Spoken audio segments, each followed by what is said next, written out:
Shall we begin?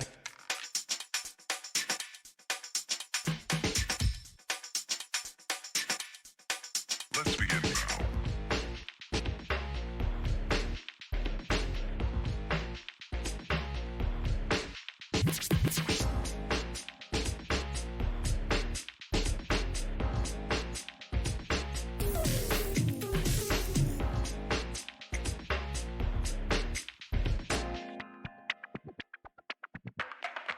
Let's begin now.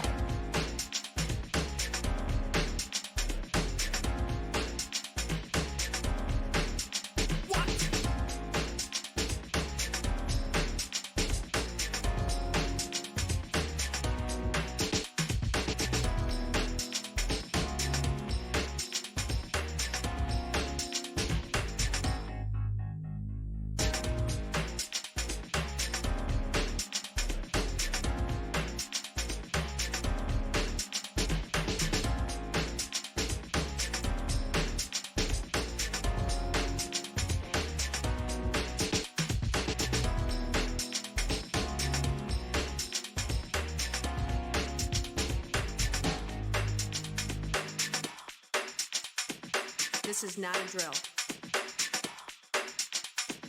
Repeat, this is not a drill.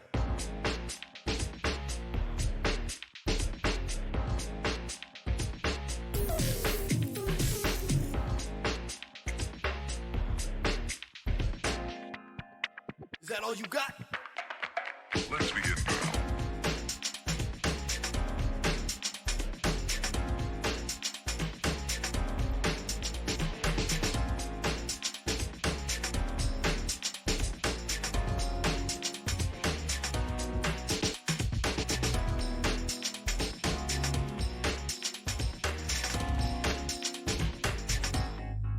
What up?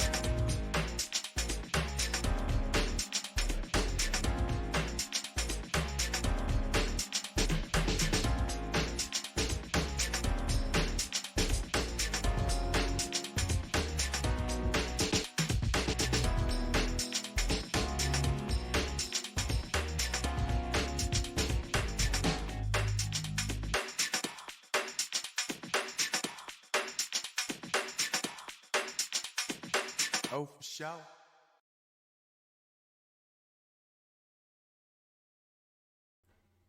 Hello to everybody joining me on Rumble. I am live on TikTok on that phone. We were just having a little chat while the intro music was on.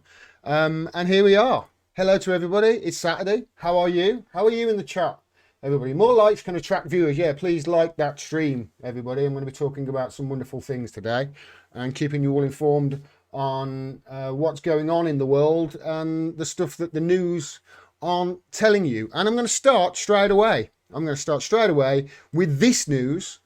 Elbit Systems is a weapons manufacturer in this country. They've got multiple sites up and down the country. I've been to a couple of them.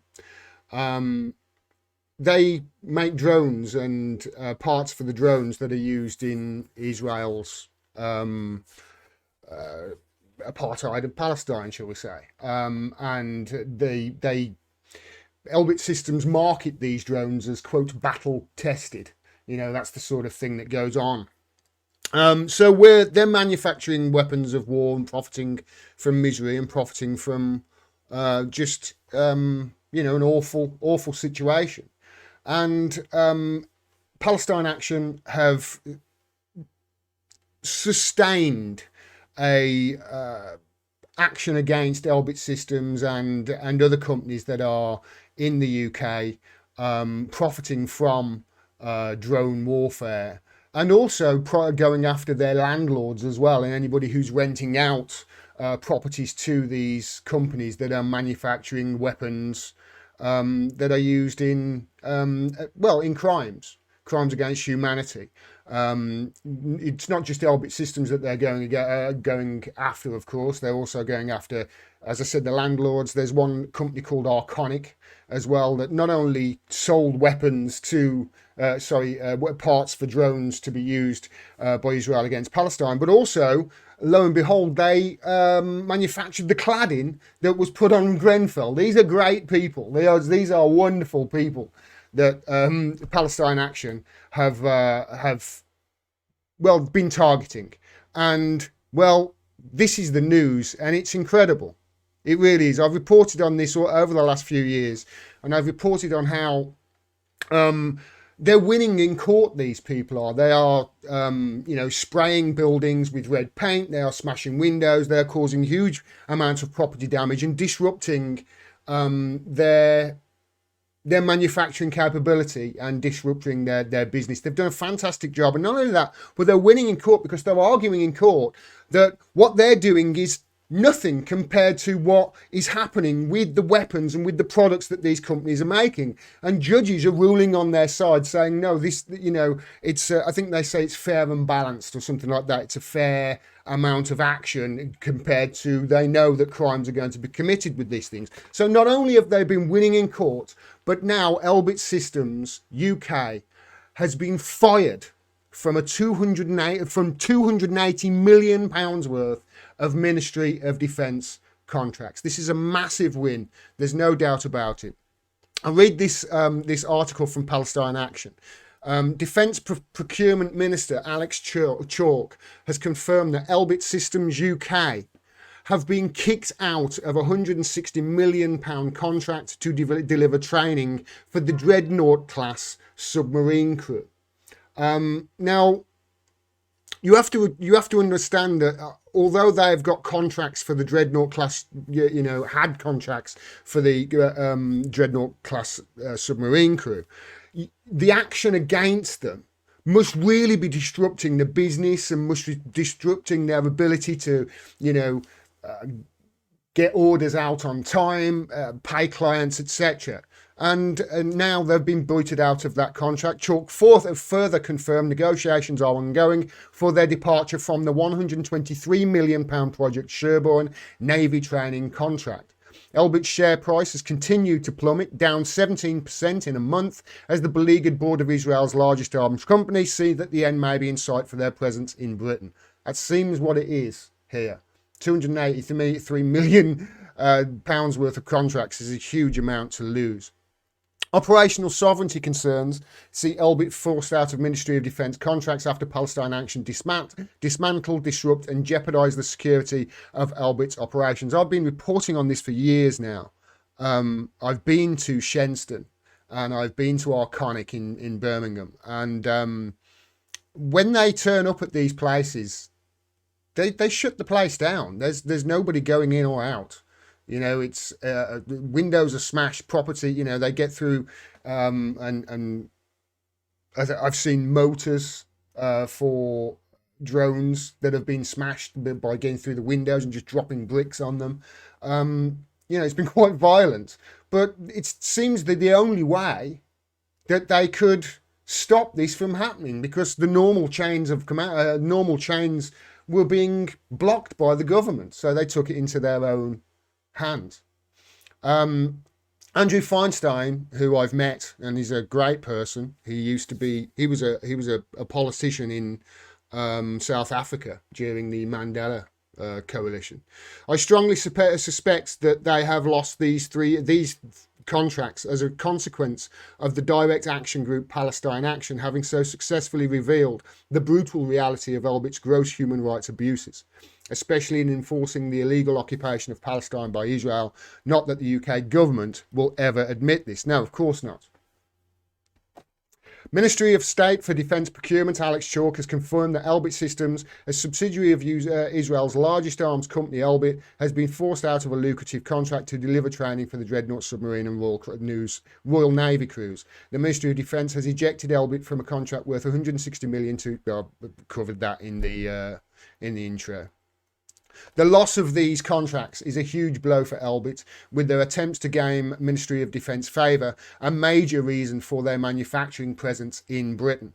These contracts were initially awarded after Elbit's deep involvement in procurement and training for the Israeli defence across Army, Navy and Air Forces. Not only are Elbit's manufactured products described as field tested on Palestinians, but their training and simulation contracts have been gained following their performances in Israel, including delivering the Brigade and Battle Group Mission Training Centre.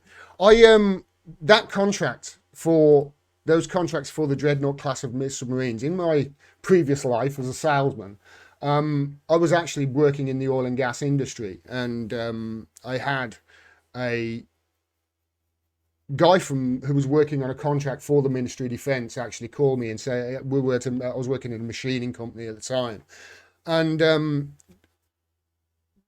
we gave a quote for some drawings of just some little, it's like some little, they were like super duplex blocks machined to a precise dimension. They weren't that big like this, that I don't even know what the part did, but I know it went in a submarine, and I knew that it was one of these contracts, and this is going back about 7 or 8 years. There were something like 200 of these things, and the contract ended up being £40,000 for 200 little blocks. So, the scale of these contracts that the MOD have for the Dreadnought class submarines and the Ministry of Defence, it's huge. And obviously you would want to have a part of that if you were a weapons manufacturer. And coming to the UK and having a presence in the UK gives you an opportunity to bid on those contracts. If you're not in the UK, chances are you're not going to get those contracts. The UK need to keep things in-house, really, for defence purposes, I would think. Specifically, Elbit's Dreadnought MOD training contract was agreed on the 9th of May 2022. So they agreed this contract, even though this action has been going on for years, they agreed the contract. But just 6 days later, 9 activists breached security at Elbit's Bristol site, where their training operations have been consolidated, and barricaded themselves inside the offices while causing a high-level damage. On other occasion, activists, I can't show, I don't think, because I'm on TikTok. I could show it on Rumble, couldn't I? I could show them destroying the stuff. That would be fun. On another occasion, activists from Palestine Action, Scotland, broke into the factory of Elbit partner Tails and again dismantled what was inside, including a completed periscope which Thales specifically made for the Dreadnought class submarine. So this is affecting lines of supply, and the MOD are not going to have, they're not going to trust any company that has got this action taken against them. Like I say, it's a big win for Palestine Action, this is. Over the 2-year campaign, the sites of Elbit Systems and its partners have been broken into over 100 times. Wow, is it only 2 years? I thought it was 3 or 4, but 2 years, 100 times they've broken in. Despite increasing its spending on surveillance, security guards, and even maintaining dogs at all sites, Elbit have been unable to address the constant threat made to its ability to securely deliver on contracts and handle sensitive material. I went to Shenston after they'd broken in there. They were there for 2 or 3 days. I went the day after. The police had I think, abseiled onto the building and got them off the top of the building and broke it up. And I saw the damage, but I also, had a word with a few people there and started investigating it afterwards. And it turns out that the security at one stage were dragging them off the top of the building, just pulling them down. I've shown video of it. And you can imagine how dangerous that is. I mean, these people, okay, they've dragged themselves, got onto the top of the building, but this is security. This is not the police with any enforcement or law behind them. This is just security, just basically almost trying to kill people and this security firm was being run, believe it or not, by the ex-chief of police in Staffordshire. That's the level that the Elbit were going to try and police these sites, and they've lost by the look of it. Elbit have been unable to address the constant threat made that. Palestine Action's campaign to shut Elbit down and force them out of Britain has so far seen their Oldham factory and London offices forced to close permanently.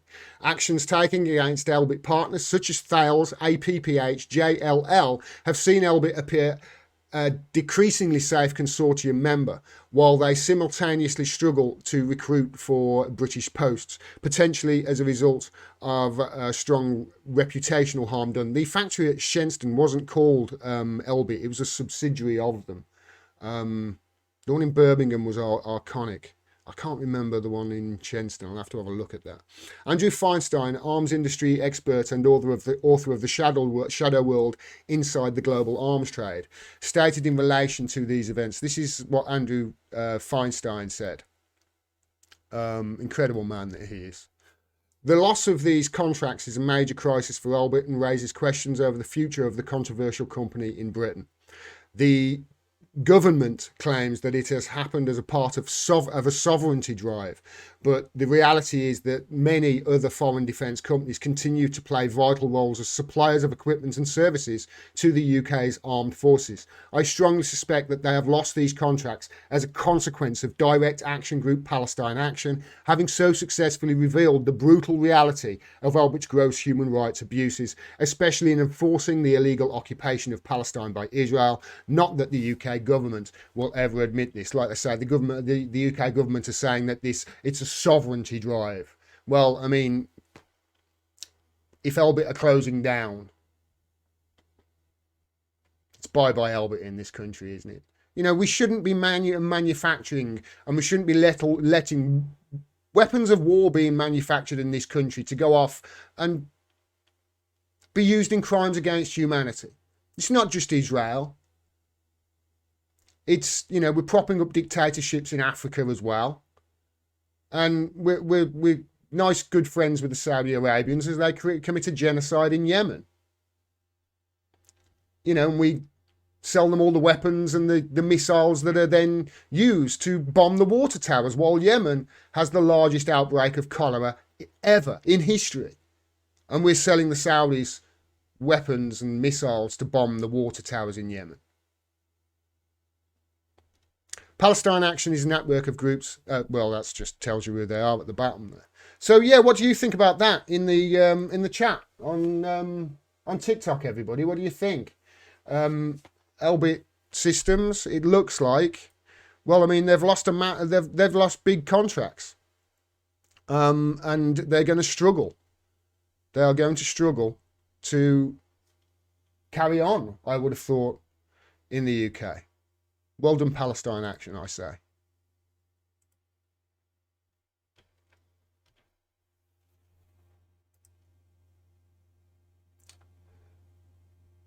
Keep doing the good work, bro. Says Seek the Truth. Thank you, mate. Thank you. Have you seen the reaction of the Israeli news reporters at the World Cup? It's great, says Callum. Yeah, I have. I showed it on my live stream the other day. It's on Rumble. It's actually up on Rumble if you want to watch it. And I showed the reaction that the Qataris are having to the Israeli news reporters. The one Israeli reporter was like, "Yeah, the restaurant found out we were Israelis, so they wouldn't serve us. So we decided to get a taxi to go home, but the taxi driver found out we were Israelis and they wouldn't take us, so we were stranded." You know, it's there's a perfect opportunity at the World Cup to show the culture difference and to celebrate the culture.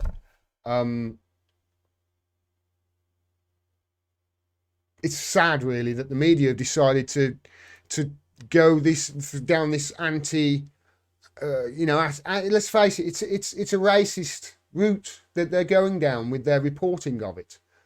You know, they're saying stuff like, "Oh, you know, gays and lesbians, they can't hold hands in Qatar. As they walk, they can't kiss each other in the street." Well, nobody can. Nobody can, whether you're gay or straight. And you're not going to be arrested for being gay in Qatar. But there are other cultures that you have to respect when you're going there. You know, when people come to our country, what do we say all the time? We say, well, you know, if you're going to come here, respect our laws, respect our culture, do things our way, and everything will be fine. Why is it so different when we go to other countries? It's a very colonial attitude that we've got, isn't it? Enforcing our rules on others. Well, how's that gone in history? How's the last 200, 300 years of that and that colonial attitude? How's that gone for us? And then you've got guys on the BBC getting £1.2 million of public money a year, pointing the finger at Qatar and saying, how dare you say it's illegal to be gay? You're not getting arrested. If you're going to Qatar for the World Cup, they're not arresting you for being gay. They have other laws that you expect to abide by. I saw this. Fair play to this guy, by the way. Press TV. I've covered Press TV in the past doing stuff. And they're an Iranian, they're state-controlled media from Iran. At least that's what the Twitter label says. I know friends who work there. And the reason that I've covered Press TV so much in the past is because they told the truth about Julian Assange while all our media are continually lying about it. But the Press TV reporter asked American football player Tyler Adams about his country's systemic and historical trajectory of anti-black racism. Now we'll come to this in a little while. Later on in the stream, I'll circle back to the lady in waiting for the Queen who was racist against that lady from the charity.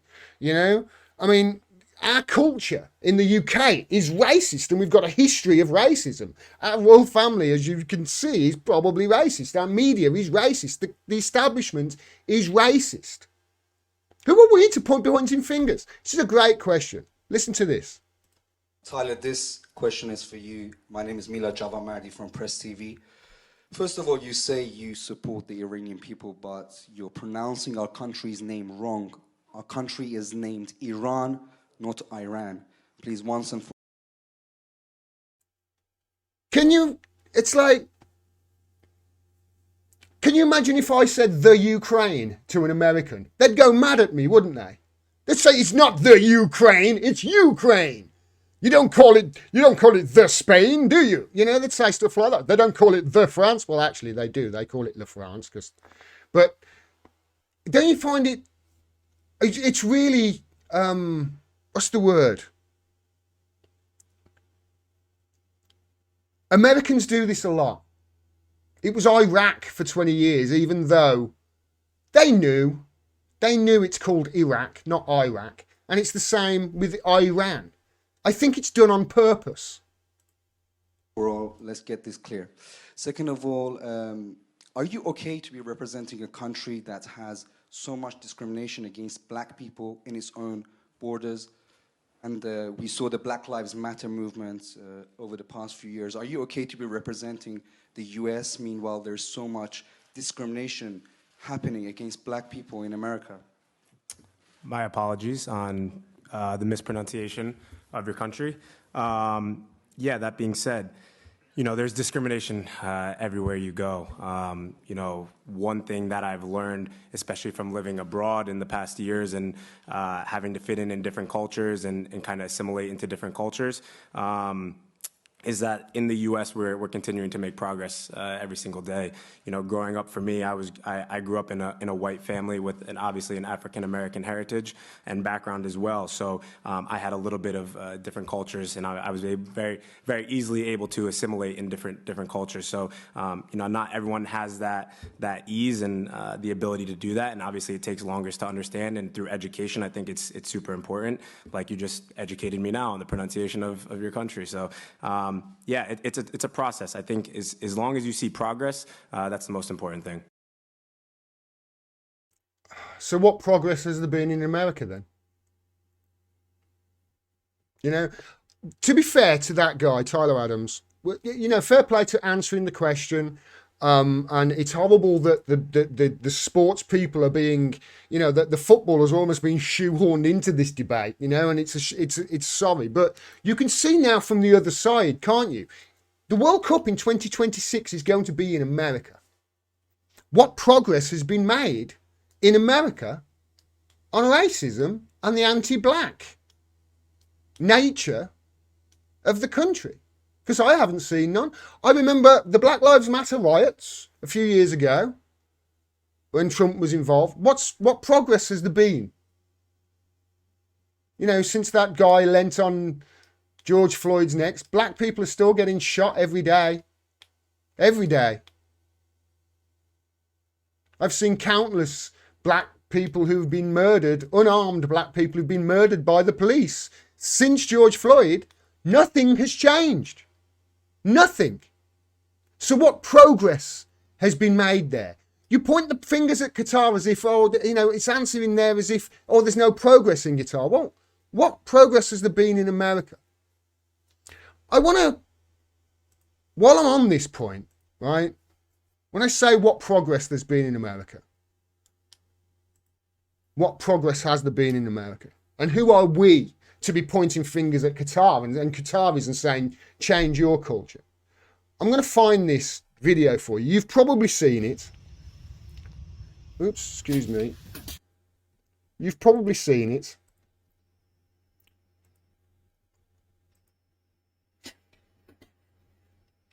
Just bear me a second.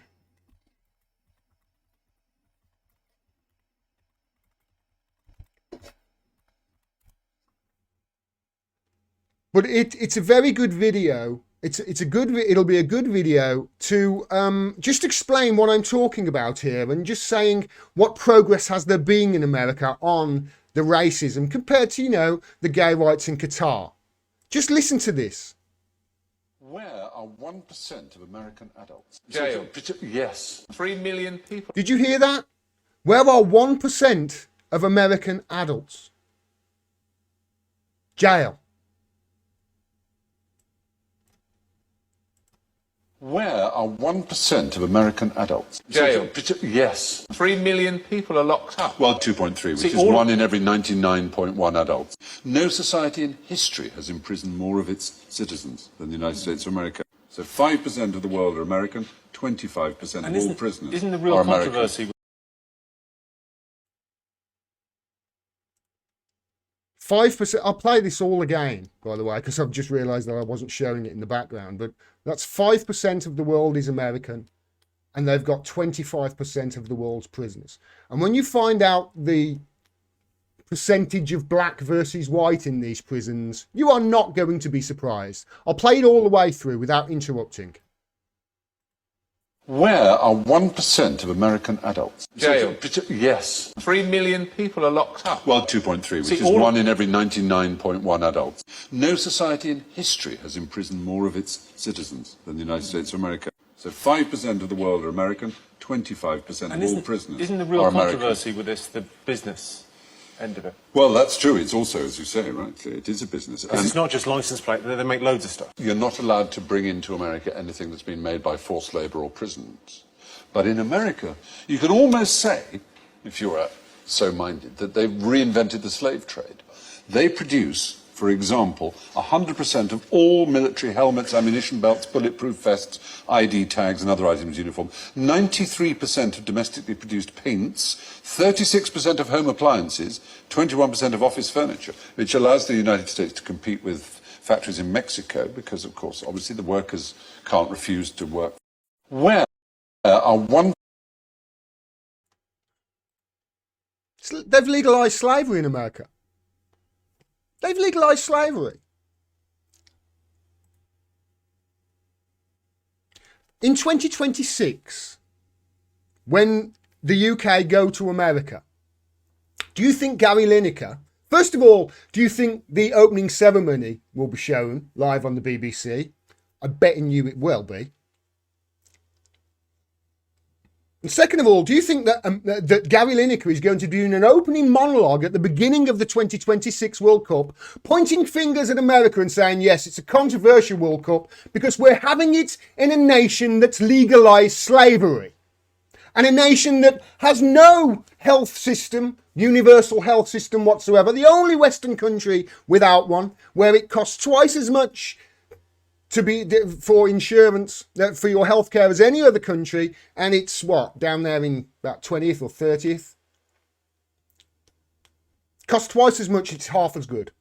45,000 people a year die because they don't have access to healthcare in the US. They don't have a universal healthcare system.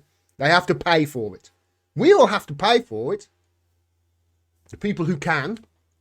Everybody pays a little bit so nobody gets left behind. In America, not only have they legalised slavery and legalised the slave trade, but there's no healthcare system, and you've got the whole racist angle as well. I think the statistic is if you're between 18, don't quote me on this, but it's something like this. If you're between 18 and 25 and black in America, you're more likely to be in prison than you are in college. I think it's 18 to 21, that's it. You're more likely to be in prison than in college in America if you're black. Let me just check that stat.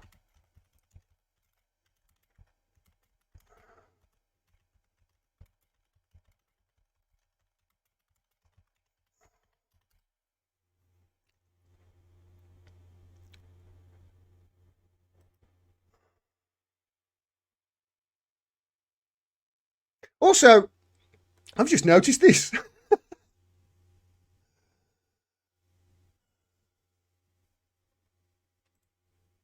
you think Gary Lineker will bring this up as well? Reuters.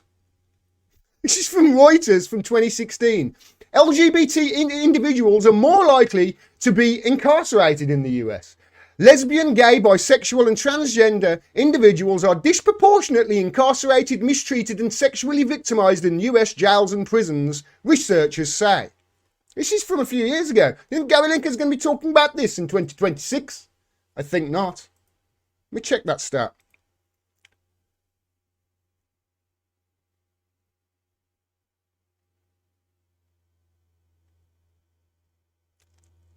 Okay, there are 1.4 million black men in college right now, and there's about 840,000 black men in prison, says Ivory Tolton. But that's not what I said. It was between an age group. If you're a young person, a young black person in America, you're more likely to be in prison than you are in college. 5% of the world's population, 25% of the world's prisoners. Simon says, no, Gary Lineker won't be pointing out any problems at all. I'm betting you're right, Simon. And I'm betting he won't realise how much of a giant hypocrite he's being as well. So there you go. There's something from the World Cup.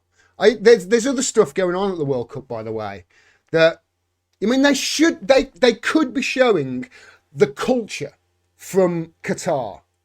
The opening ceremony looks spectacular, by the way. Look at what's happening in Qatar whenever there's a World Cup. This is DVU Yanich. And after every World Cup game, some of the locals come outside their homes to give food and drinks to the fans. This is happening over there right now as we speak, every single day, and you're not being shown it on the media. You will not see this on the BBC. So after every game, the locals come out and they come and give you Arabic coffee, dates, sweets, a bit of food. I can't lie, I'm loving it. So after every game, the locals come out and they come and give you Arabic coffee, dates, sweets, a bit of food.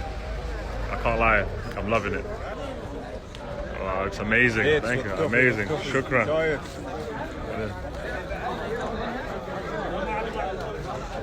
Oh, wow.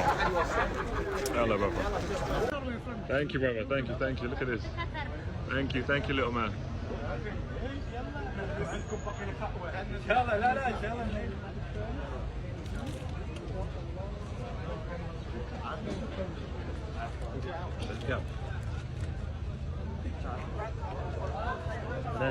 Thank you, boys. Thank you. How you say thank you in Qatari? Shukran. That's what they could be showing. You know, they could be showing that side of things. But as somebody just said on the TikTok chat, as Bal just said in TikTok, the UK, US don't want to portray the Arab countries as friendly. Of course not. Their media have been telling us the Arab countries are the bad guys for decades, haven't they? Look how bad these Arab countries are. They could be showing that side of things, but they're not. And in 2026, when the World Cup's being held in the world in America, the largest penal colony in the world, you can guarantee that Gary Lineker is not going to be getting his panties in the bunch about that, is he? You don't have to pay your TV license in the UK. You know that, don't you? You know you don't have to pay it. Okay, next story. It's a good story, this is. But I'm going to try and give it the context it deserves. And I'm also going to give the New York Times air. And try and read between the lines here on what's happening, because clearly something is happening with regards to the Julian Assange situation. For those of you who don't know, who are just tuning in for the first time, whatever you've heard about Julian Assange from the mainstream media over the last 12 years needs to be taken with a grain of salt. Now, Julian Assange is in prison right now, in Belmarsh prison, and he's been there for nearly 3 years now, in the worst prison in the country. He is not charged with any crime in the UK. He's not. He's on bail, essentially. He's on remand. Sorry, not on bail, on remand. And he's been remanded into custody because he's facing extradition to the United States, where the United States have charged with a sealed indictment that dates back to the Obama times, which was then jumped upon to add further charges by the Trump administration, of which the Biden administration has carried on with the prosecution of. And they've charged him with 17 or 18 counts, many of which relating to the Espionage Act. Now, it sounds like he's been arrested for spying, and the BBC indeed have told the nation that he's been related on charges of spying. That's not the case at all. Okay, the Espionage Act was actually, it's a First World War document it dates back to. And the reason it was drawn up originally was to prosecute conscientious objectors to World War I, the people who wouldn't go to fight for their country, the pacifists. And that's what it was originally drawn up to go after, the people who were anti-war. Barack Obama then came into office, Saint Barack Obama, and prosecuted more journalists using the Espionage Act than every president before him combined. That's what Saint Obama did. And it was under Obama that they had this indictment of the conspiracy to hack indictment, because Julian Assange and WikiLeaks got the documents from the Afghan and Iraq war logs from Bradley Manning, who is now Chelsea Manning, transed in prison, tortured by Obama, and then tortured some more by Trump after Obama commuted her sentence, and Trump sent her to prison for months and charged her hundreds of thousands of dollars because she wouldn't testify against her publisher. Julian is in prison because what he has done and his case is fundamental to democracy. It's fundamental to a free press is fundamental to democracy. If you haven't got a free press to tell the truth about the crimes of the establishment and crimes that are being done in our name, then you don't have a democracy, essentially. The people have no sovereignty over their country. It can be hijacked, and it has been. And that's what he basically has shown. He then, in 2016, published, and WikiLeaks published, this is basically what they've gone after him for, although they're going after him for publishing documents in the public interest that showed crimes that America were doing in Afghanistan and Iraq. Really, it was him releasing the DNC logs in 2016 that pushed them over the edge, and that's, I think, the reason why Trump went after him anyway.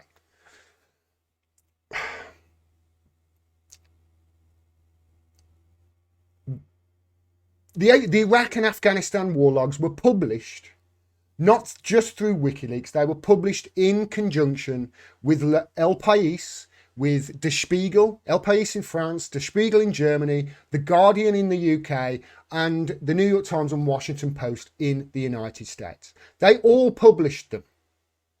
And the reason is what Julian Assange does is absolutely 100% fundamental to journalism and fundamental to the fourth estate. WikiLeaks represents journalism in the digital age. He took journalism from the analog era to the digital age and he transferred it. Because what's the job of a journalist? The job of a journalist is to either gather information or be a point where somebody can anonymously give you information because that person might be in danger if they were to, people were to find out that they were leaking stuff. To verify that information is true, to publish it on a platform if it is in the public interest, all those three WikiLeaks do perfectly, by the way. They have never published anything that has been proven to be untrue. Everything is factually checked out. So they do the job of journalism better than the New York Times and Washington Post because they have to retract stuff all the time. WikiLeaks don't. They never have done.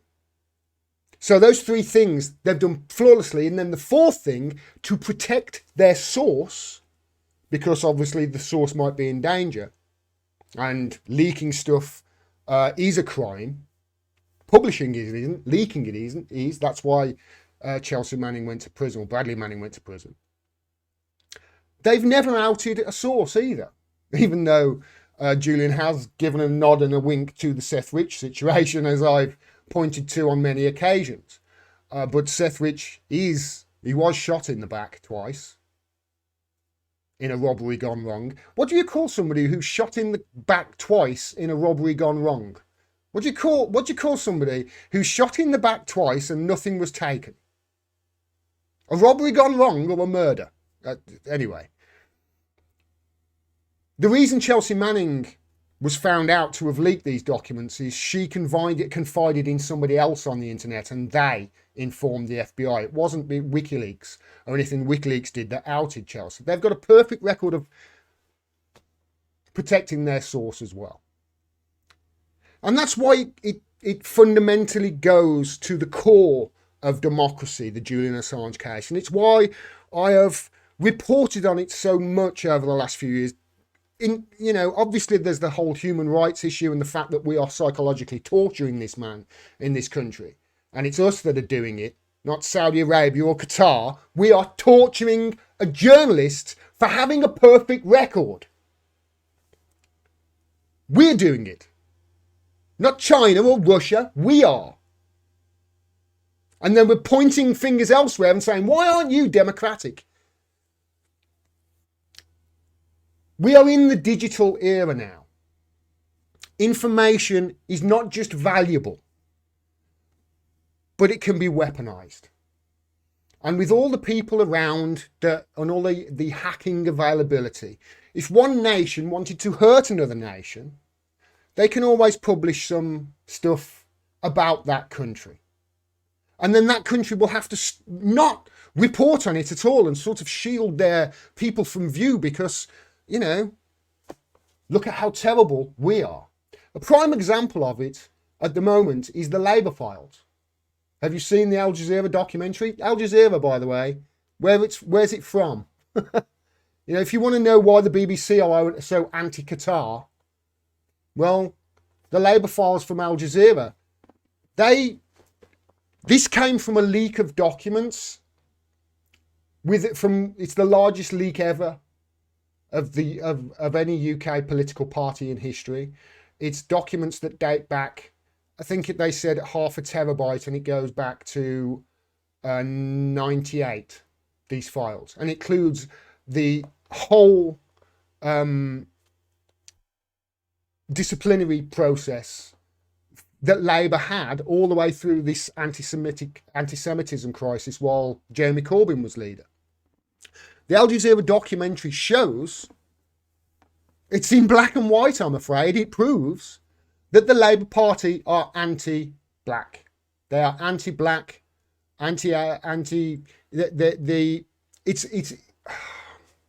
the Labour Party's hierarchy is institutionally racist. That's what it found, sorry. Scratch that. The Labour Party's hierarchy was institutionally racist. Not just against people from the black, Asian and ethnic minorities, but also against Jewish people who were against the crimes of Israel. So essentially, they were persecuting Jews. You won't see anybody in the news in this country talking about that, because that is clearly it's a weapon. It's been weaponized. This leak of information very well could have been from a hack, and there's no way of knowing. You know, if a journalist can protect their source, there's no way of knowing who that source is. It could be Russia, although Julian Assange has said constantly the stuff from 2016 did not come from Russia, and I happen to believe him. I happen to really believe that there's a reason Seth Rich was shot.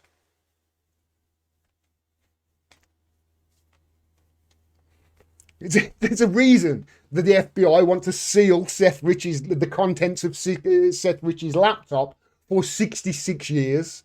There's a reason they don't want that information to come out for 66 years. So anyway, information can be weaponized by other countries. Now, who's to say that Russia, in their war against the UK, didn't hack the Labour Party and send all that details to Al Jazeera, who then published this stuff? And that's why you can see this is information warfare that is being used on each country here. It's going on. Now, I personally don't believe that, from what I've seen, from any evidence that I've seen, that anything came from Russia that WikiLeaks published, and Julian has said so. And they've published stuff about Russia as well in the past, and files about Russia. So that's the crux of the matter. That's why I talk about it so much. If you haven't got a way of holding power to account, when, you know, democracy comes from people rule. If they have hijacked our sovereignty and giving it to other countries and being blackmailed, and we don't have a democracy then, do we? We have an oligarchy, we have a klepto... You see my point. And that's why I talk about it so much. Well, anyway, sorry to be long-winded about that, but I wanted to just try and explain why it's so important and why this really gets to the fundamentals of democracy here. And that's the key to it all. Because if we don't have a fourth estate, a free and fair press, we don't have a democracy. It's as simple as that.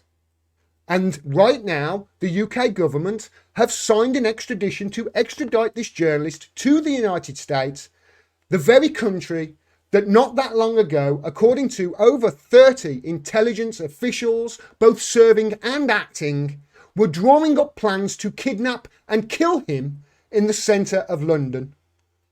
And then had the extradition, the decision not to extradite him overturned based on a pinky swear from the United States to say we won't torture him when he gets here, honest, asterisk, unless he does anything that means we have to. Something that Amnesty International said was inherently unreliable. But we signed it anyway. Anyway, all of the Iraq and Afghanistan war, the logs were published by New York Times as well as Der Spiegel, etc. And finally, the news is the New York Times and news outlets and other news outlets that publish those logs have urged the US to drop the charges against Julian Assange. Now they need to, because it's preposterous that this country can say it's a democratic society whilst it is torturing and punishing a journalist for telling the truth about their crimes. How much would America be getting away with right now? I mean, just if we didn't know what they were doing in Iraq and Afghanistan, how bad would it have got? This was torture and murder that these outlets showed Americans to be doing in illegal wars and unconstitutional wars, I might add. In a joint letter, news organisations warned that the indictment of Julian Assange, quote, sets a dangerous precedent that could chill reporting about matters of national security. I cannot, for the life of me, I've been saying this for 5 years. That sentence, I have been saying for 5 years, while the New York Times was silent on it and the Guardian was publishing fake news about Julian. I am on benefits and live in a council flat. And I've been screaming from the rooftops about it. But the New York Times seemingly didn't have a clue it was so important, or certainly didn't seem to care a shit. 12 years they've had. The New York Times and 4 European news organisations have called on the United States government on Monday to drop its charges against Julian Assange, the WikiLeaks founder, for obtaining and publishing classified diplomatic and military secrets. Obtaining and publishing classified military secrets. That, right there, first fucking paragraph. I'm sorry, I swore. But first paragraph, factually untrue. They can't get through a paragraph without saying something that's fucking completely wrong. He didn't publish classified diplomatic and military secrets. He didn't. He published evidence of war crimes. And you can't classify evidence of war crimes. This is war crimes that they covered up and lied about to the victims' families, to the families of 2 Reuters journalists. They covered it up and lied. You can't classify evidence of war crimes. He didn't obtain and publish classified diplomatic and military secrets. He obtained and published evidence of war crimes. 12 years, and they can't get through a paragraph without getting it fucking wrong. In a joint open letter, The Times, The Guardian, Le Monde, fucking hell, I can't believe this. This is democracy, and they don't give a shit. In a joint open letter, you know where they're going with this article. You know where they're going to try and put him separate. They're going to try and separate him from what they do. And there's no separating them. In a joint open letter, The Times, The Guardian, Le Monde, Der Spiegel and El País said the prosecution of Mr. Assange and the Espionage Act sets a dangerous precedent that threatened to undermine the First Amendment and freedom of the press. Something I've been saying for 5 years, but what do I know? I'm just a geezer on benefits in the Midlands in a fucking council flat who's been screaming it for 5 years. Quote, obtaining and disclosing sensitive information when necessary in the public interest is a core part of the daily work of journalists, the letter said. If that work is criminalised, our public discourse and our democracies are made significantly weaker. I'd go further. I would say our public discourse and democracies are a sham and an illusion. You have the illusion of democracy. If you don't have a free press, if you don't have a way of holding the powerful account for their war crimes, when the powerful are the ones who write the laws and seal shit up, you have the illusion of a democracy. You have a shamocracy. And that's what we've got right now.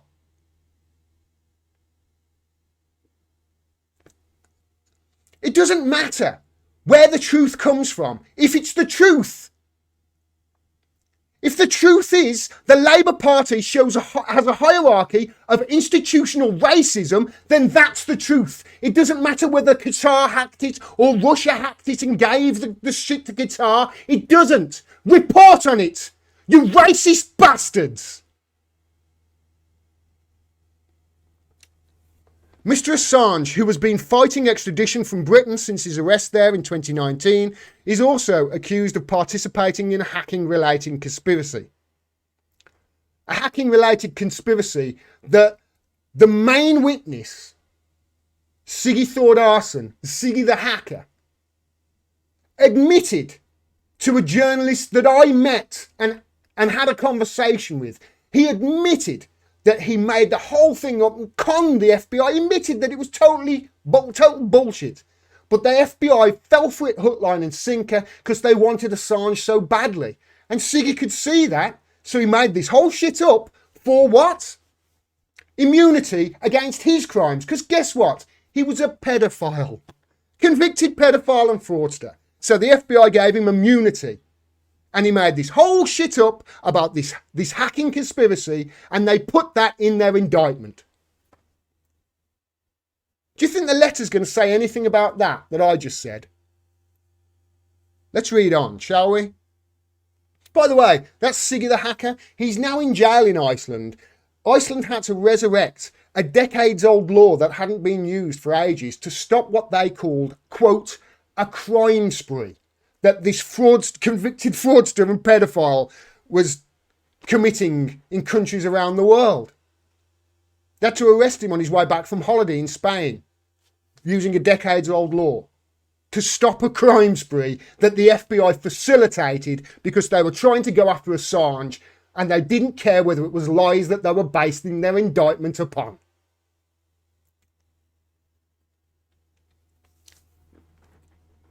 I'm sick to my stomach that this country is doing this. I'm sick to my stomach that politicians in this country have not fucking stood up to this.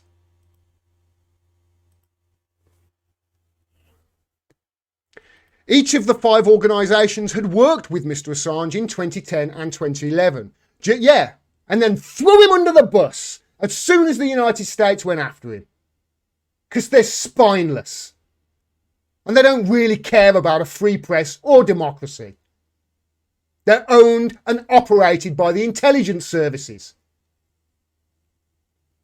How else do you explain Manafort meeting Assange at the embassy? What a crock of shit.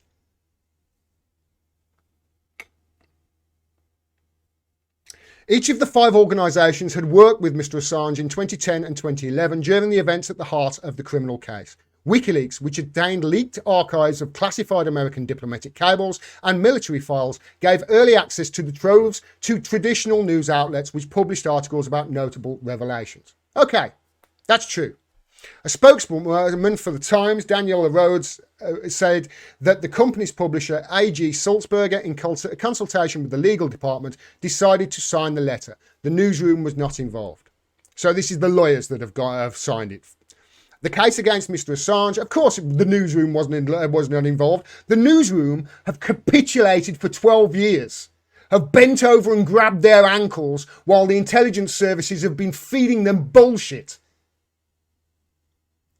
They're not journalists at these outlets anymore. They're public relations to power. They're just the mouthpieces of the intelligence services who are just feeding them bullshit. And they're just repeating it as if it's... They're not reporters, they're repeaters. The case against Mr. Assange is complicated. No, it's not. It's fundamental to...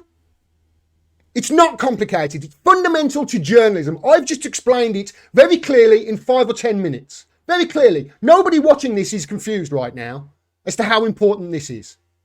It's only complicated because of the amount of bullshit that these organisations have put into the public sphere and the lies that they have told about Assange for 12 years. A campaign of hate they led against him, saying he smeared shit on the walls and didn't look after his cat. The only evidence we had was a sink with 2 plates and some cutlery in. That's it. That's all the evidence these people saw. And they went off and published, yeah, he smeared shit on the walls, it was crap to his cat and everything. Do you want to go and have a look at my kitchen right now? Because there's dishes in my kitchen sink. Does that mean I beat up my dog? The entire media ran with that story when it was pulled out the embassy. Not an ounce of it true. Fed to the Mail by Sir Alan Duncan, the man who orchestrated Julian's kidnap from the embassy. And they ran with the story as if it was true. Smeared on the walls. Julia Hartley Brewer. championing it at the top of her voice. You sicken me. No more than unpaid servants to the national security state. Public relations to power. The case against Mr. Assange, they say, is complicated and does not turn on the question whether he's considered a journalist, but rather on whether his journalistic style activities of soliciting and publishing classified information can or should be treated as a crime. See, they're trying to do it. They're trying to separate him. They're trying to say, no, it's not a journalist. It's his journalistic style activities. What? You mean getting information that's true and publishing it if it's in the public sphere and it shows that crimes have been committed? You mean that? You mean publishing the shit that outlets like the New York Times and the Guardian won't publish?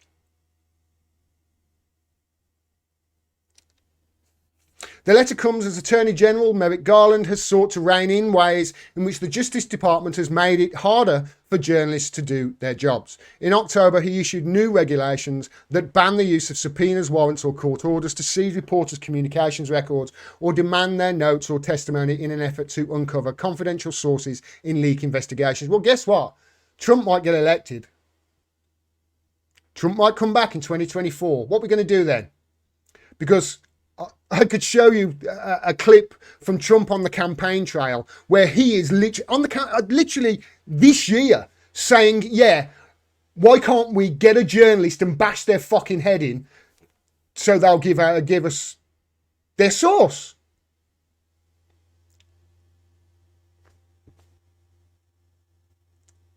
What do you think he's going to do? And all those people who think that Trump is their hero. Why didn't he pardon Assange? Why did he go after him so badly? Do you think it's because Trump has secrets too? He'd rather not get out into the public sphere and WikiLeaks is the one organisation that would publish them? Not just BS about some P-tape in Russia. Came from Christopher Steele, that did. That dossier came from Christopher Steele. Do you know the Christopher Steele dossier? To those people who are watching now, who've seen me for the first time and they haven't seen my stuff over the last few years, do you know Christopher Steele was the ex MI5 officer or MI6 officer that compiled the PP tape dossier that suggested that Donald Trump was Vladimir Putin's puppet because Putin had a tape where he'd paid prostitutes to piss on a bed. Now, if that was the case, Trump wouldn't care anyway. But like, yeah, fake news, go on, carry on. But do you know who Christopher Steele once turned to become a British agent? Do you know? Sergei Skripal.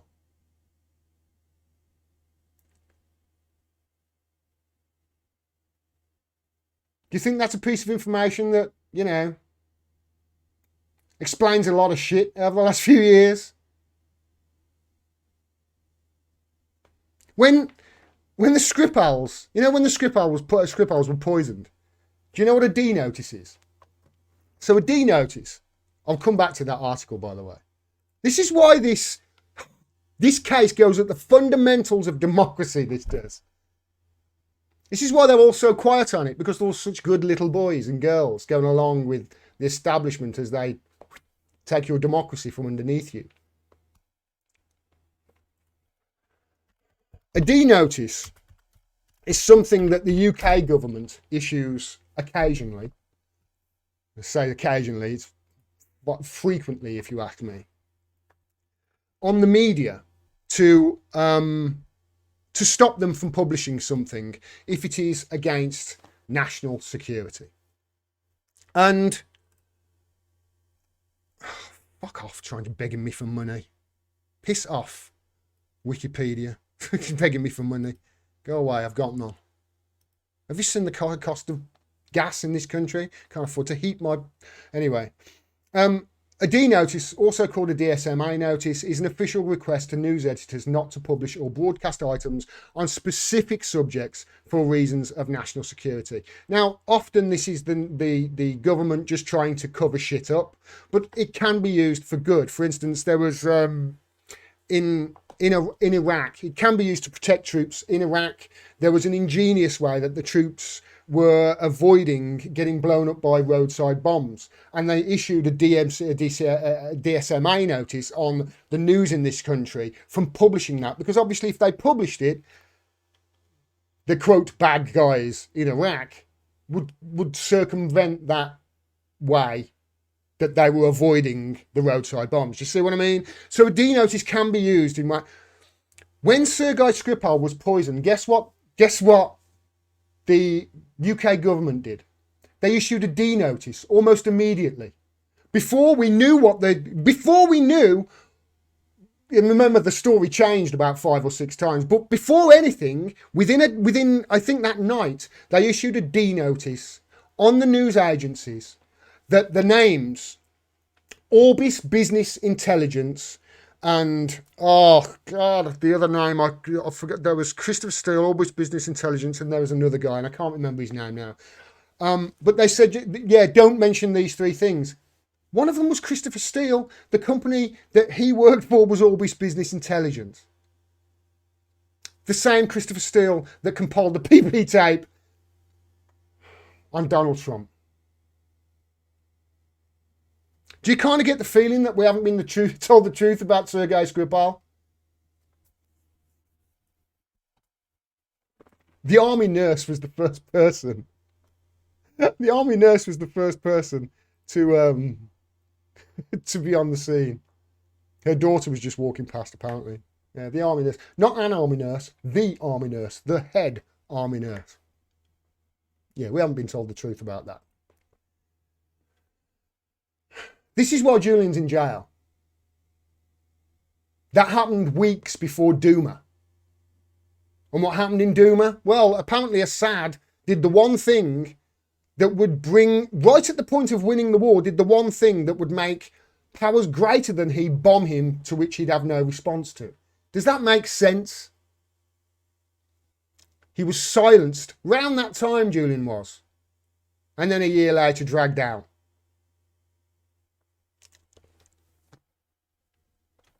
Fundamental of democracy this goes to.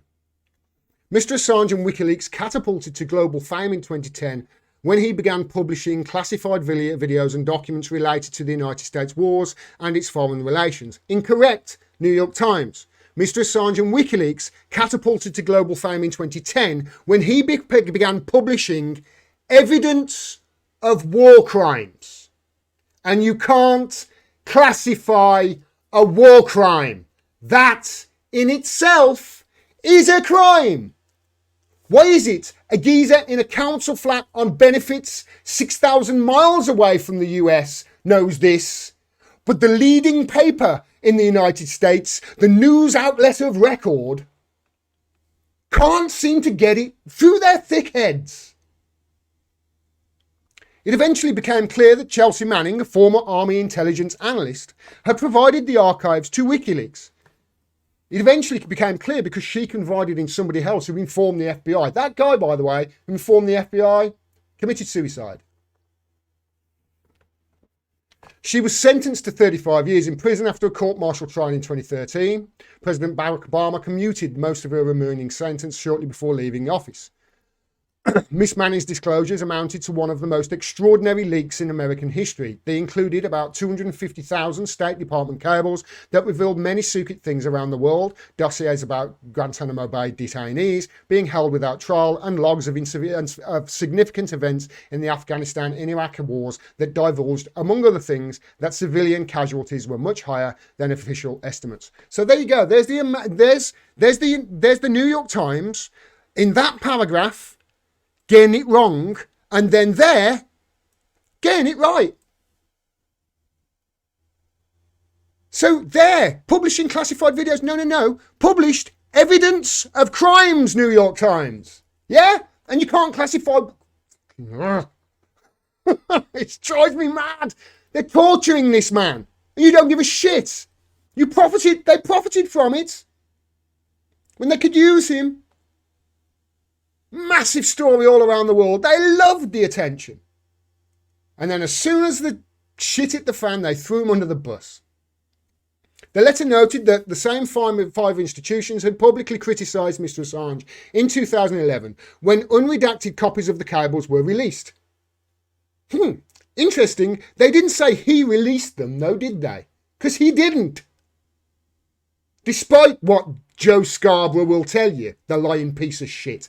He didn't release those documents. Those documents were released by a website called Cryptome. Those documents were released because Luke Harding of The Guardian wrote a book, and in the book he gave the password away to where those files were being kept online. It wasn't Julian who released them. It was Luke Harding, your officer. He's the guilty officer. He's the guilty man. Luke Harding, the man who kneecapped his own profession. Should be called Tonya Harding.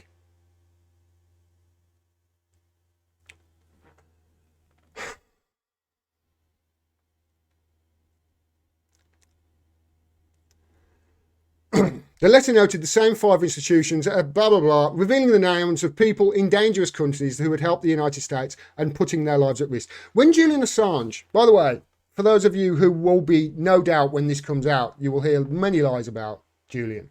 Whenever the news will talk about him, all they do is lie.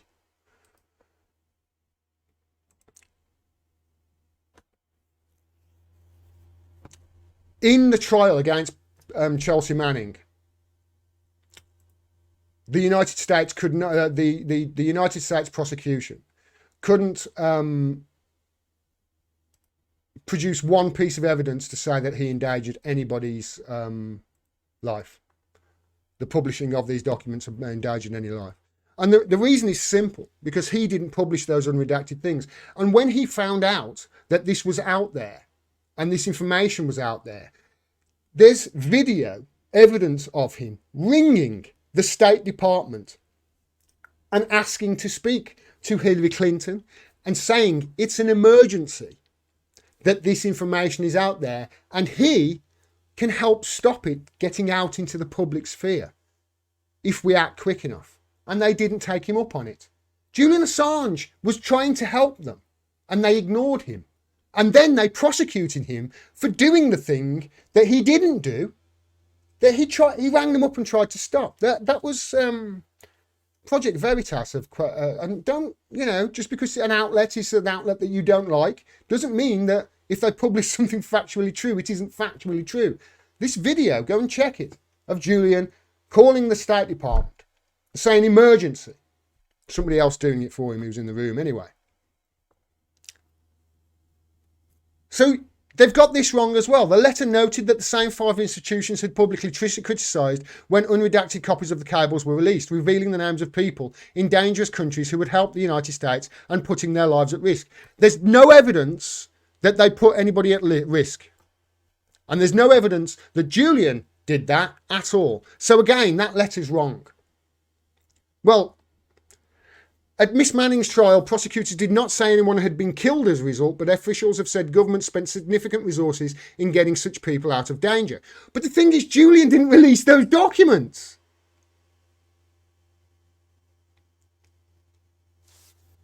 While the Obama administration and career law enforcement and national security officials disliked Mr. Assange, transparency advocates and anti-war activists treated him as an icon. No, they didn't. Well, some people did, no doubt. I don't treat him as an icon at all. I think he is, but I don't treat him as that. I've never met the man.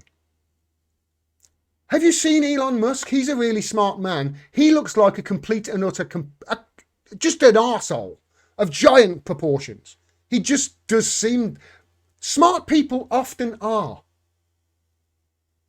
So Julian Assange, as far as I'm concerned, could be a complete arsehole. It's irrelevant to me. It's what he represents that's the important bit, and that's the bit that these national security officials don't like. I've said over and over and over. Julian said it himself. I'm just repeating his words. They're not really going after Assange. They're going after you and your rights. He is in the way. His public image shifted significantly after WikiLeaks published democratic emails that had been hacked by the Russian government. No, they hadn't. New York Times, fake news, right there. There is no proof whatsoever that that is true. None. The Mueller report says so. The Mueller report itself says there's no evidence to say that those democratic emails were hacked by the government. None. That is fake news by the New York Times. Right there. His public image shifted significantly after WikiLeaks published democratic emails that had been hacked by the Russian government. Literally no proof, none whatsoever, and the Mueller report says so. As part of its covert operation to help Donald J. Trump win the 2016 election. But the criminal case against him is not about the democratic emails. Yeah, that's when America really went after him, you know. I remember it was Trump as well that went after him the most. Doesn't that show you that really it's a big club, you know? And they're all just part of the same play that's been played out in front of you, dividing you all to keep you fighting amongst each other while they take off with all the money and the power and your children as well. The open letter notes that the Obama administration had weighed charging Mr. Assange in connection with the Manning leaks, but did not do so, in part because there was no clear way to legally distinguish WikiLeaks' actions from those of traditional news organisations like The Times that write about national security matters. There was no need for the in part there. There's no need for that. That's exactly why Obama didn't go after him. He called it the New York Times fucking problem, and the New York Times won't even publish the fact that he called it the New York Times problem in the fucking New York Times. Can you see why people like me have mental health issues? Oh, God. But in March 2018, under the Trump administration, the Justice Department obtained a sealed grand jury indictment against Mr. Assange. That's the reason. The reason Julian went into the Ecuadorian embassy. You will hear this over and over again in the media. They'll say that he sought asylum within the Ecuadorian embassy to avoid a rape charge in Sweden. That's what they say. That's what's repeated over and over. I've heard people that I speak to about Assange say that back to me. Oh, yeah, but what about the rape charge in Sweden? There was no charges in Sweden, ever. Ever. There were never any charges. Neither woman in Sweden accused Julian Assange of rape. Their testimonies and conversations between them have been heavily redacted by the Swedish authorities. It's they weaponized accusations of sexual assault against Julian. That's what they did in order to try and get him, because they couldn't go after him for his publishing because of what became known as the New York Times problem, because there was nothing that he was doing that was fundamentally any different to what the New York Times or the Guardian or the Mail or any of them do or should do. And he was better at it than all of them combined. Remember, WikiLeaks have published, stories about government corruption that have brought down governments in places like Tunisia.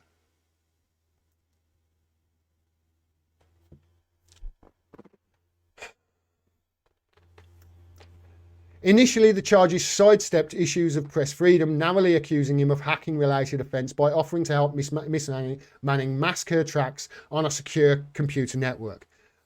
They don't publish it. See, this is why these outlets are so... This is why they're so vile. Look at the way they've worded that there. Just that one innocuous sentence, you'd think, wouldn't it? You read it and think there's nothing wrong with that. But I'm about to tell you just how awful and Machiavellian they are. initially the charges, and the New York Times know what I know. There's no doubt about it. There's no way they can be that shit. There's no way that I can be a better journalist than people at the New York Times. That can't be right. I'm on a benefits in a council flat 6,000 miles away. But somehow I keep out scooping them. Initially, the charges sidestepped issues of press freedom, narrowly accusing him of a hacking-related offence by offering to help Miss Manning massacre tracks on a secure computer network. I've already mentioned the hacking-related offence, right? The other one with Ziggy the hacker. This one as well. Do you know what they accused him of? They accused him of trying to hack a password. Do you know why he tried to hack the password? Because Chelsea Manning was downloading music. And she wanted to cover her tracks. And said, well, if I could get into this, blah, blah, blah, blah, blah. And they never cracked the passcode. They never did anything like that. It was just almost like two sentences that they jumped upon. But look how the New York Times report it. Accused him of a hacking-related offence. That's all they say. Just a hacking-related offence. He was trying to help Chelsea cover her tracks. First of all, journalists do that all the goddamn time. Second of all, he didn't hack any password whatsoever. And thirdly, it wasn't to get confidential documents. It was so Chelsea Manning wouldn't be found out to have been using, I think it was computers or video games or something like that, through the Army network. None of that in the New York Times. I know it all. They don't mention it. Without these pieces of information, the viewer gets a totally different, the people who are viewing people who are, say, if you listen to me speaking and then you read the New York Times, those two people would have a totally different view on things, wouldn't they? This is what the New York Times and these outlets are doing. Public relations for the powerful. And they have been doing for as long as I've been doing this, for sure. Under Attorney General William Barr, Attorney General William Barr, Trump's Attorney General. Guess who William Barr's dad was? William Barr's dad just happened to be the person that gave Jeffrey Epstein his first job in a school with underage girls. That's William Barr's dad. And Trump employed him as Attorney General.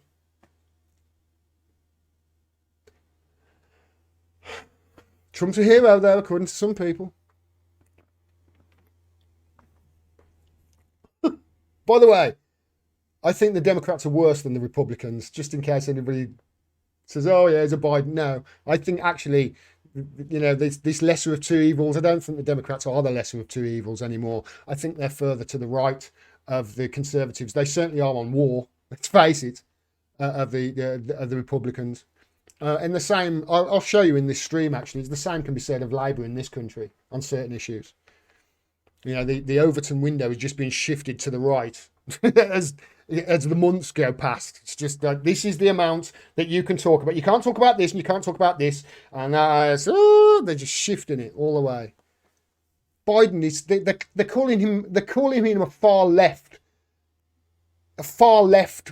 communist. Biden. He's further to the right than Margaret Thatcher is, if you look at his policies. Anyway, under Attorney General William Barr, the department later escalated the case by obtaining an additional indictment that included a second set of allegations. Why would William Barr be so against secrets coming out?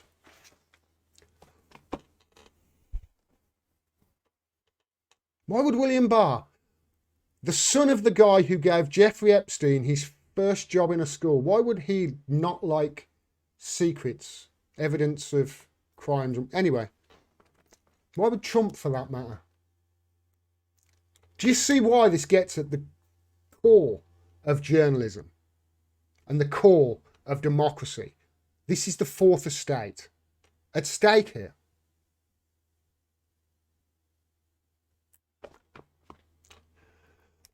The department later escalated the case by obtaining an additional indictment that included a second set of allegations that his journalistic style activities violated the Espionage Act. a World War I era law that makes the unauthorised retention and dissemination of national security secrets a crime. Yeah, conscientious objectors, that was wrote for in World War I. They don't say that either, do they, in the New York Times? Another indictment expanded the allegations attached to the hacking-related charge to include broader WikiLeaks efforts to encourage hackers to obtain secret material and provide it to the group. No, all he said, I think what he said was, prying eyes never run dry in my head. He's basically saying, yeah, keep your eyes open for more stuff. As any journalist would. There is no precedent in the United States for prosecuting a publisher of information. Exactly. As opposed to a spy or a government official who leaks secrets under the Espionage Act. The Trump administration's decision to bring such charges against Mr. Assange raised novel and profound questions about the meaning of the First Amendment.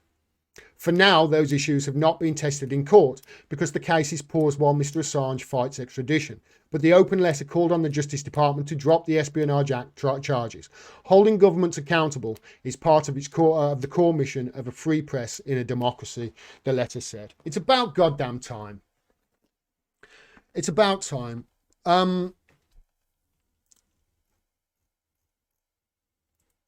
There's more good news with regards to it. It seems like this is starting to come to a head, and I'm hoping that sense is going to be seen here. And I'm hoping that the UK is going to stand up and grow a pair of balls, but they're not, are they? Remember what Julian said as he was dragged out the embassy. The UK has no sovereignty. The UK must resist. That's why I'm doing this. That's why I've spoken about this so much. I'm resisting. I'm resisting the fact that our sovereignty in the UK is obviously in Washington. You know, with Brexit, how they said we've got to get our sovereignty back from the EU. It was never in Brussels. Our sovereignty in the UK is in Washington. Why else do we always do what Washington wants? No matter what. Trump turned our commandos into pirates, hijacking an Iranian oil tanker. And that was Trump. Trump said, yeah, do this. So, yes, sir.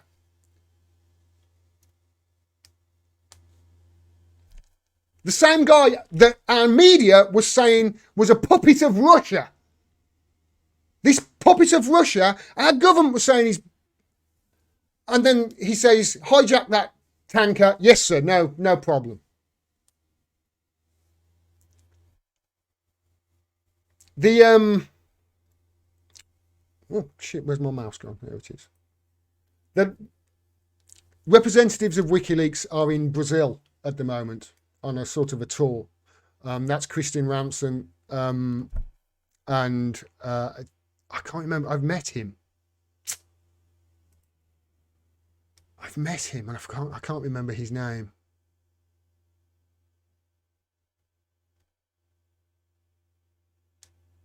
Joseph Fowle. They're in Brazil at the moment because obviously Lula is president-elect. Bolsonaro's on his way out. That election's done and dusted. And they're in Brazil at the moment meeting Lula, as you can see there. This is the sort of stuff that's going on over there that they're doing. These are the people that they're meeting. This is the landless workers movement that they're meeting in Brazil. Take a look. Ooh, that's a bit loud, isn't it?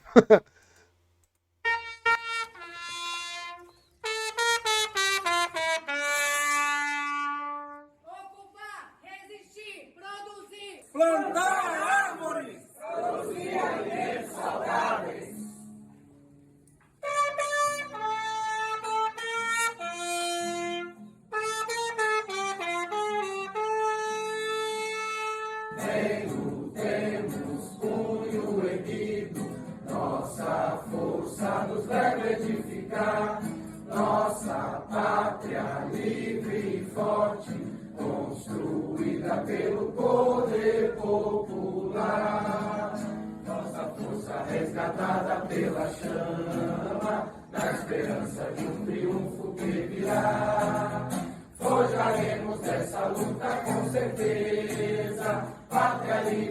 So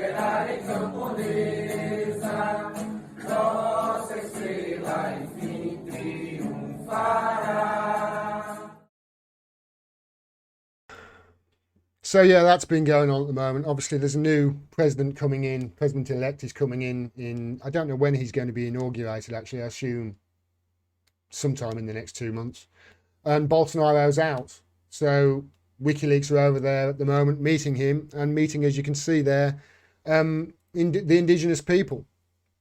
There's also the latest with regards to Albanese, who is the Australian Prime Minister.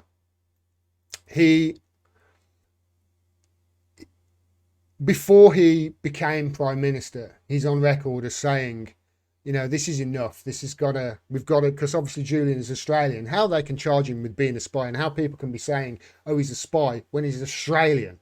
I can't remember. I think he's been to America once in his life, and that was like 20 years ago or something. You know, he's never really set foot on the soil. So how he can be a spy is just beyond me. But you'll hear it on the TV. You'll hear people accuse him of it. Well, Albanese,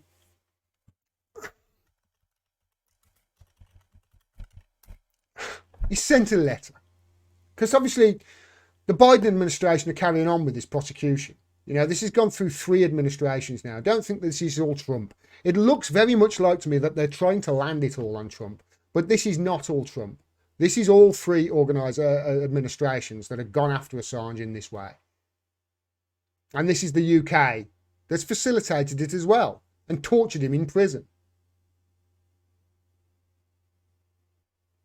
That's really the case. The United Nations definition of torture is solitary confinement for any more than, I think, 11 days. He's pretty much had it now for 3.5 years. 23 out of every 24 hours, he's on his own.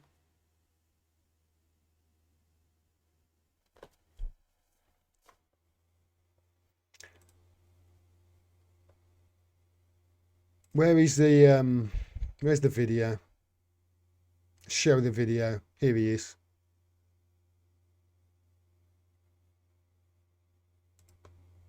So, this is Dr. Monique Ryan MP in Australia. And she asked Albanese, the new Australian Prime Minister, again about Assange. And she said he gave an astonishing response. Take a listen. Prime Minister, journalists obtaining and publishing sensitive information is in the public interest is essential to democracy. Australian citizen Julian Assange is still detained in Belmarsh prison, charged by a foreign government with acts of journalism. Mr Assange's freedom will only come from political intervention. Will the government intervene to bring Mr Assange home? I thank the member for Kooyong for her question. I some time ago made my point that enough is enough. It is time for this matter to be brought to a conclusion. In that, I don't express any personal sympathy with some of the actions of Mr Assange. I do say, though, that this issue has gone on for many years now, and when you look at the issue of Mr Assange and compare that with the person responsible for leaking the information, Bradley Manning, now Chelsea Manning, she is now able to participate freely in US society. Can I assure the member for Kooyong that I have raised this personally with representatives of the United States government. My position is clear and has been made clear to the US administration that it is time that this matter be brought to a close. This is an Australian citizen. As I said, I don't have sympathy for Mr Assange's actions on a whole range of matters. But having said that, you have to reach a point whereby what is the point of discontinuing this legal action, which could be caught up now for many years into the future? Well, I can answer that. The point is to make an example of him to any other journalists that might think about publishing factual material that shows the crimes of the US abroad in its many, many wars.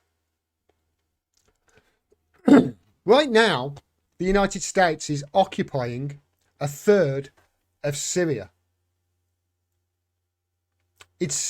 Syria is not in control of 91% of its own resources. 81% of Syria's oil production on a daily basis is stolen by the United States. Stolen. Do you want to see video of the United States stealing Syria's oil? To the people on Rumble, I shall show you.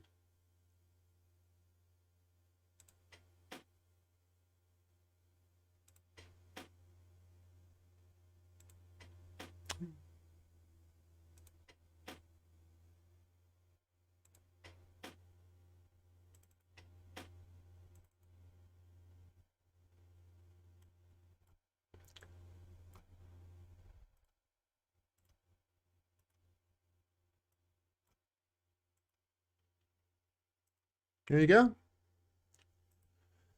This night vision video of all the trucks coming out of Syria.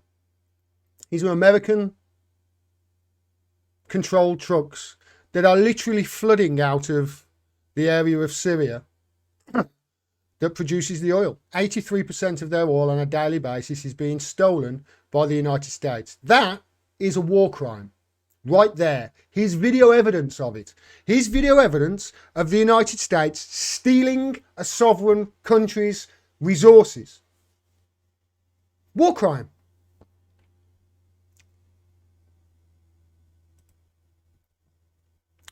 That's what Julian shows. Is any other outlet showing those?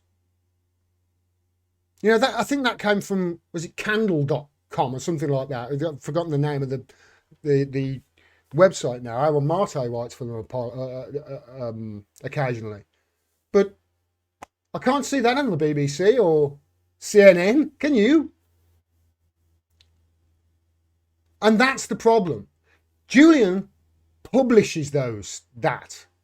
The New York Times, the BBC, they only publish stuff that the national security state let them. And once you've got that, which is what we've got, you don't have a democracy. You have the illusion of one. The illusion of a democracy where the powerful take away all of your rights while they have no laws whatsoever. They are above the law and get to dictate what the law is to you. And that's the situation we're in right now. Correct? I really hope that this is going to come to an end now. And I really hope that Julian is they're going to let him go home.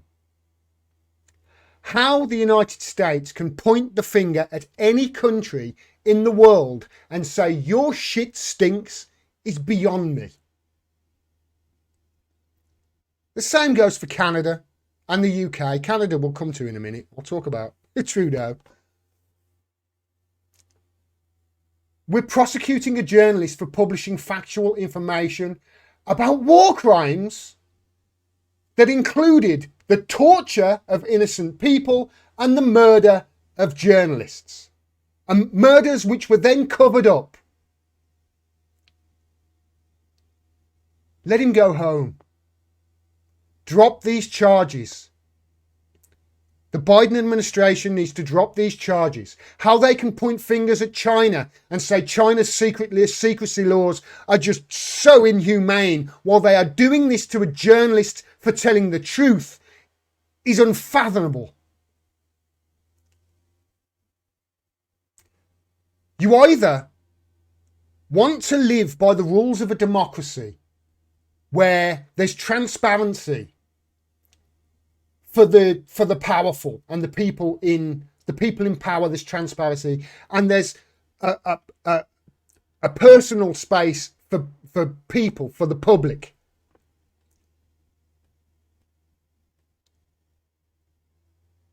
If you want that, you have to want the freedom of Julian Assange. If you want your elected officials to be held accountable, you have to drop these charges, and you have to demand that they are dropped.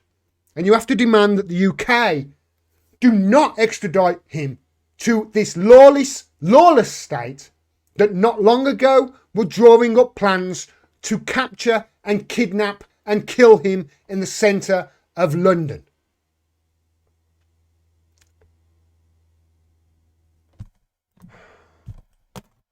I'm really tired. I can't imagine what Julian's family like. I can't imagine what Julian's like. It's been torture for people covering this.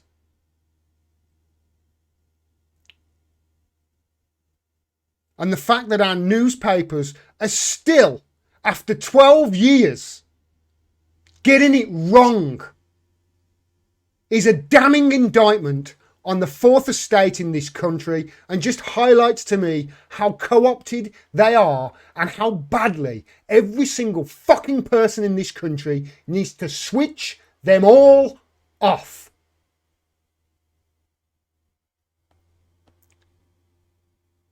I really hope that that is the last time I have to talk about Julian being in prison.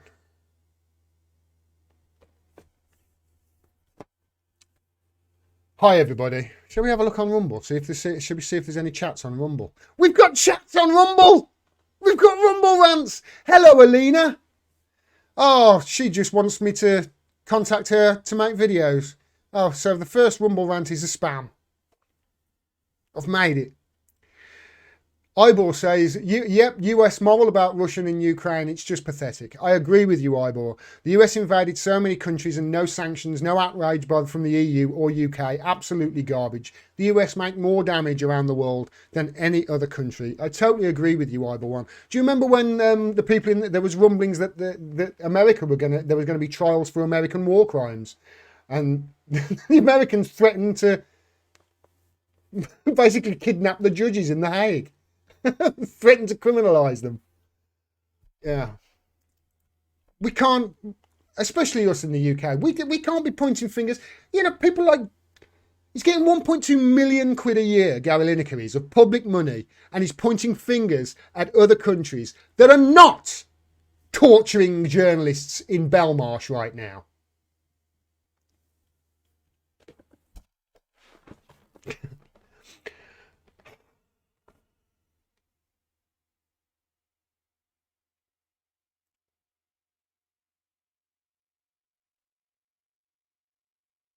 Julian Assange, death of journalism, free speech, absurdity of the American Constitution. The American Constitution's great. It's just Americans don't abide by it. They just don't. You know, I mean, James Clapper, who was Director of National Intelligence, lied to the Senate when he was asked directly,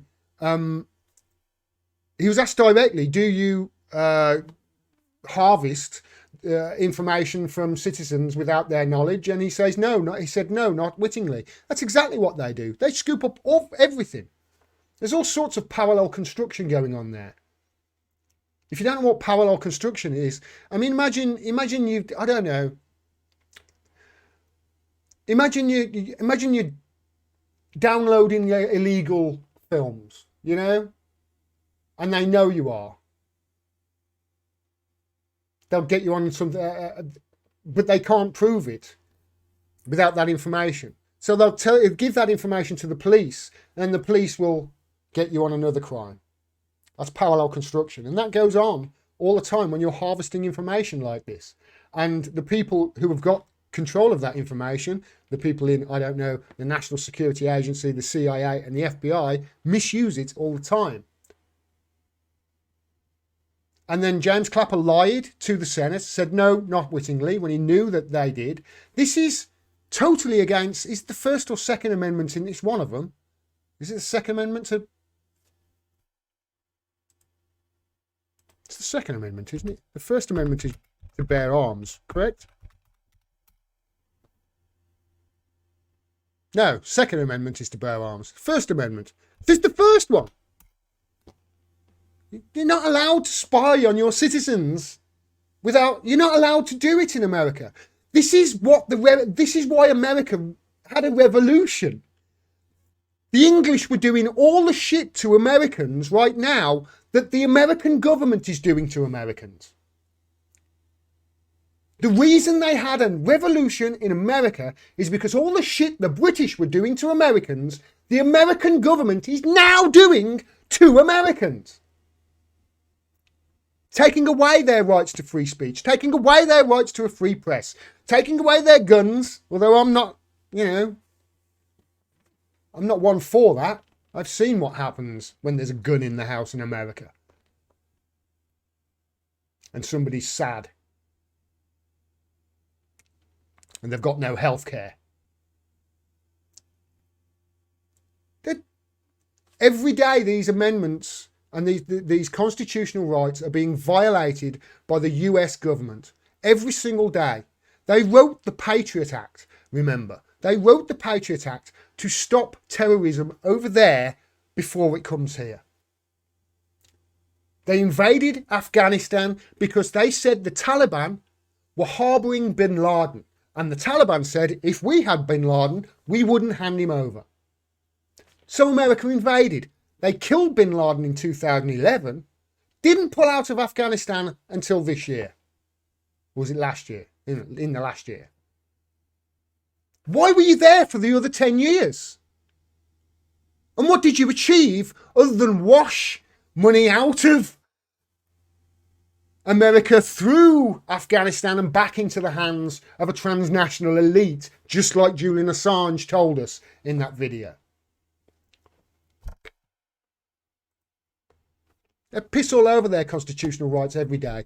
All the stuff that the British did to Americans, which is the reason that they had a revolution in the first place, the Americans are now doing to their own people worse. I don't see any hints of a revolution, do you? And I see a lot of, yeah, we're going to take your guns away.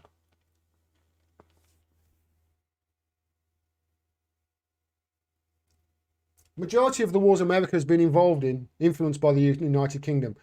I don't know whether it's influenced by the United Kingdom or what, but I find it interesting that, this special relationship that the United States has with the UK, or rather the UK.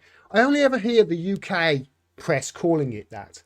I've watched a lot of American press and read a lot of American press over the last 5 years, and I got to tell you, I have never once heard anybody in America call it a special relationship. Only the British do. And when Julian was dragged out of his asylum 3 years ago, he was screaming, the UK has no sovereignty, the UK must resist. And since then, we've had all sorts of stuff come out about Ghislaine Maxwell and Jeffrey Epstein and what is obviously a honey trap being run by the CIA and Mossad. At least that's allegedly what. Allegedly, I must put that in there. Was it Peter Mandelson? Ghislaine Maxwell had a dozen ways of contacting Peter Mandelson. It was in her little black book. Aaron Epstein's little black book. Why?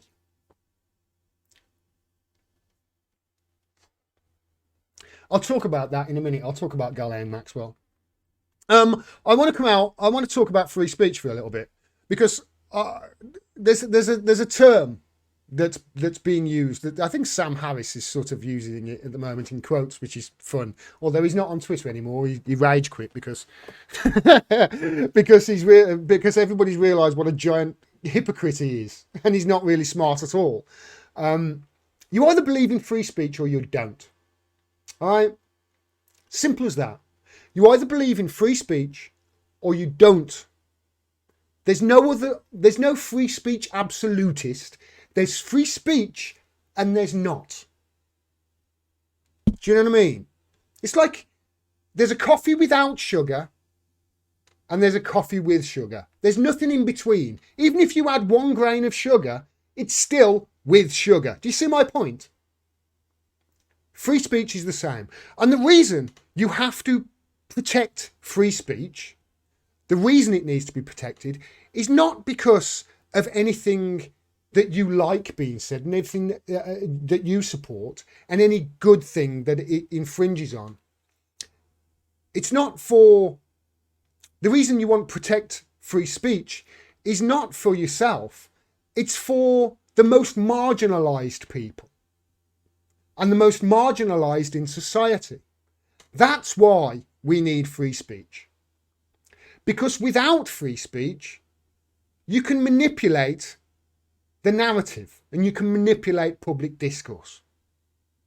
We already have rules against free speech in this country. But specifically, it's not really free speech. There's rules against hate speech and there's rules against incitement to violence. And that's pretty much it. The laws in this country are pretty much, if you're a CUNT, if you're a real asshole, you can be prosecuted. That's pretty much it. In America, they say they've got free speech in America, although they haven't. You can't call somebody gay in America right now. You can't even do that. You can't even do it in a joking way. You'll get cancelled. You haven't got free speech at all. You haven't even got a... But they say they've got free speech in America, but they haven't, because look at what they're doing at the moment to Alex Jones. Alex Jones is not being allowed on Twitter because apparently Elon Musk's kid died. I know.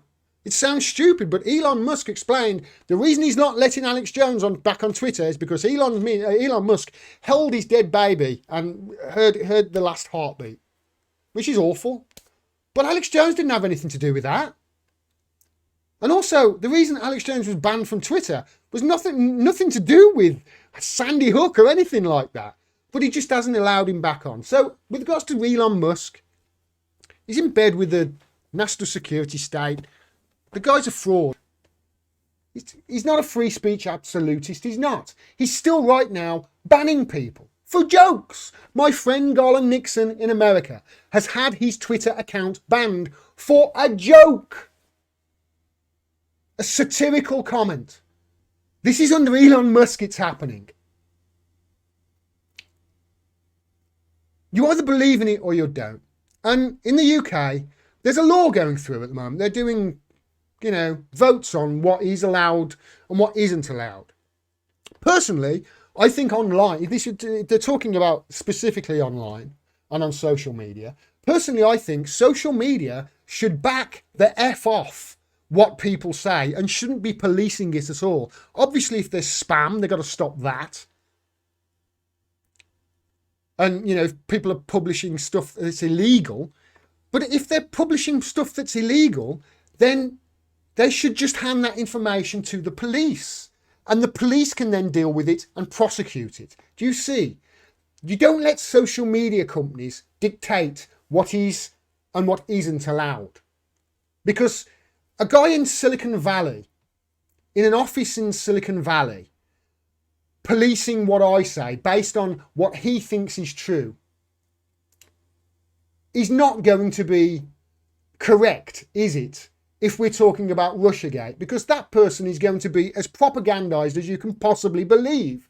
And he probably does believe that there was a PP tape and Vladimir Putin had Trump in his pocket, etc. They don't know what's true. A Silicon Valley geek. So who are they to be policing whatever online? People should be allowed to say whatever the hell they want. And if there are consequences to that, if they've broken laws, then the police can deal with it. Do we agree? That's my view on it anyway. And, well, the UK have actually come out on the side of this. And sort of, there's this... Anyway, this is from Reuters. The UK has ditched a ban on, quote, legal but harmful online content in favour of free speech. Okay, so this is from November the 29th, so it's just a few days ago. Now imagine legal but harmful. So if I say something that's harmful to you or nasty to you or derogatory to you, I should be allowed to say that as long as it's not harmful.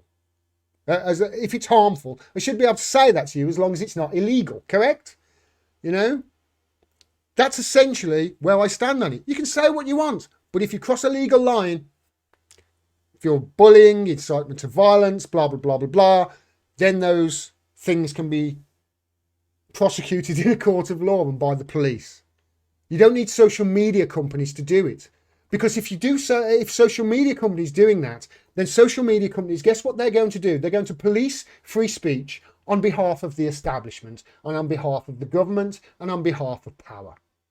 And what do you call it when private companies come together with government to suppress free speech and to suppress dissent? It's fascism, right? The UK are not doing this. Britain will not force tech giants to remove, and remember, we've got a conservative government over here, so this is Rishi Sunak's government, or whoever is Prime Minister, whoever gets a go at Prime Minister next month. Just give them all. Give all 650 of them. Give them all a month. Yeah.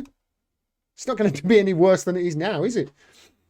Britain will not force tech giants to remove content that is legal but harmful from their platforms after campaigners and lawmakers raised concerns that the move could curtail free speech, the government said. Online safety laws would instead focus on the protection of children and on ensuring companies remove content that was illegal or prohibited in their terms of service, spam, etc. It said, adding that it would not specify what legal content should be censored. Britain, like the European Union and other countries, has been grappling to protect social media users and in particular children from harmful content without damaging free speech. Digital Secretary Michelle Donnellan said rather than watering down the bill, she had strengthened protection for children by making companies enforce the age limits that they had already set. Quote, companies can't just say, yes, we allow children over 13 to join our platform, then allow 10-year-olds and actively promote it to them. See, she told BBC Radio, we're stopping that from happening. She said companies could face fines of up to 10% of their turnover if they did not have systems in place to restrict underage access. Excuse me. Britain had previously said social media companies could be fined if they failed to stamp out harmful content, such as abuse, even if it fell below the criminal threshold, while senior managers could have also faced criminal action. Donnellan said the harmful but legal provision, which had been opposed by some lawmakers, had delayed progress of the legislation, would have had, quote, unintended consequences and eroded free speech. So this is good that the Tories have done this. Don't you agree? The government said removing it would also avoid the risk of platforms taking down legitimate posts to avoid sanctions. This is great, I think. It's a step in the right direction by a Tory government here. The new iteration, I'm not a Tory, I'm not. The new iteration goes further to protect free speech by stopping companies such as Facebook and Meta and Twitter removing content or suspending or banning users where there is no breach of their terms of service or the law. Great, don't you agree? Guess what Labour said to this? Have a guess. That's right, Labour opposed it. The opposition Labour Party said replacing the prevention of harm with an emphasis on free speech undermined the bill's purpose. The bill's purpose is to stop kids getting on it. That's the purpose of it. And to stop illegal content and to put provisions in there for illegal content to be prosecuted rather than have just their social media account banned by Elon Musk. Good, right? Not according to Labour. Removing legal but harmful gives a free pass to abusers and takes the public for the ride, said Lucy Powell, Labour's culture spokesperson. If you think Labour are the lesser of two evils in this country. Think again. This is Labour saying we don't like free speech. This is a Labour Party right now saying we don't like free speech and we want social media companies to basically be in control of it. And this is the same Labour Party that the Al Jazeera Labour Files documentary found using their own documents was, quote, had a hierarchy of racism. Racist against black. Well, of course, Labour want social media companies to be banning more people who are... It's basically they're just going to use it to ban people who are saying anything that they don't like. The government has bowed to vested interests over keeping users and consumers safe. How? How is it bowed to vested in? How is it bowed to companies on this? What she's saying? It's bowed to people. Labour are meant to stand for the marginalised. Free speech is there to protect the marginalised. You don't want to ban any... She's... Basically what she's saying there, Lucy Powell, is, yeah, we know it's not illegal, but we don't like it. So we want it banned. Free speech is there to protect, specifically, the stuff you don't like.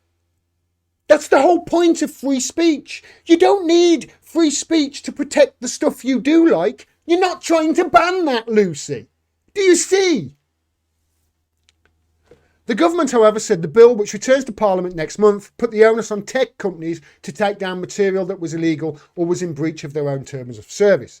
If users were likely to encounter controversial content, such as the glorification of eating disorders, racism, anti-Semitism or misogyny, not meeting the criminal threshold, the platform would have to offer tools to help avoid it, it said. Anti-Semitism. Labour.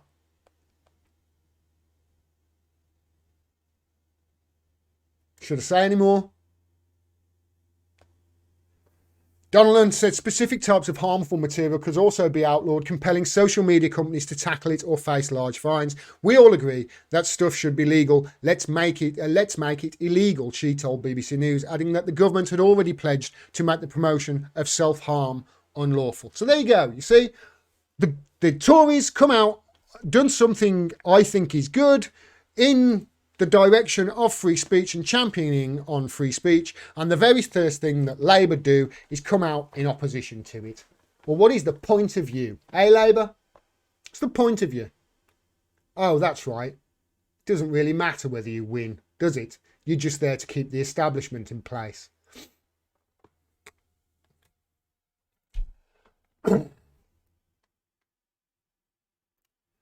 I'm not necessarily a Corbyn shill, but he was right about Zionist power, e.g. AIPAC and others, says Louise Quinn. This is very true. The whole thing with the Labour Files documentary just shows how it wasn't just the establishment and media that conspired to cost Corbyn the Prime Ministership in 2017. It was the Labour Party as well. It's the hierarchy in Labour. They all conspired against it. That's undemocratic. You know, America was saying, yeah, it would be really bad if Corbyn got in. Do you remember? You remember what's his face? Mike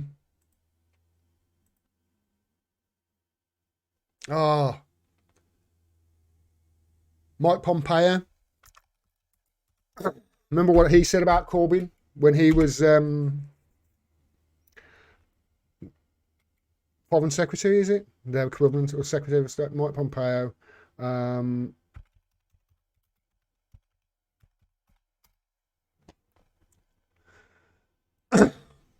of June 2019. This is from the Guardian article. Sorry I'm using the Guardian, but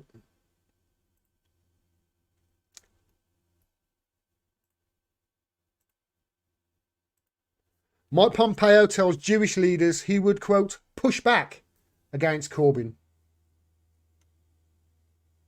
US Secretary of State made comments in a recording leaked to the Washington Post. Dude, why do you think you've got any control over what happens in our policy and in our politics in our country, Mike? What makes you think that? What makes you think you've got control over our Prime Minister, Mike?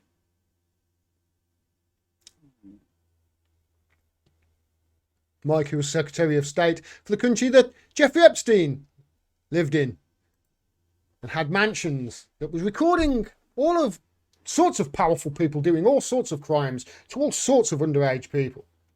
Tapes which somehow the FBI have never released. Talking of, I've mentioned Mike Pompeo there, giant hypocrite. This is funny. I find this funny. It's horrific, but I find this funny. So Justin Trudeau of Canada, the great liberal hero, he's got something to say about China. And China cracking down on protests. I shit you not. These people are vampires. And a vampire, you know, a vampire is totally unaware. They have no reflection whatsoever. None. That's what Trudeau is. He is unaware of what he looks like to other people. He thinks he doesn't have one. He thinks people just... Listen to what he said here. Canadians are watching very closely. Obviously, everyone... He's talking about China, because obviously there have been anti-COVID protests, anti-lockdown protests in China. Anti-lockdown protest, Canada, remember? So this is what he says about China. Canadians are watching very closely. Obviously, everyone in China should be allowed to express themselves, should be allowed to share their perspectives and indeed protest. We're going to continue to ensure that China knows we'll stand up for human rights, we'll stand with people who are expressing themselves. We also need to make sure that China and places around the world are respecting journalists and their ability to do their job. We'll continue to make that very clear.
So yeah, that was Canada.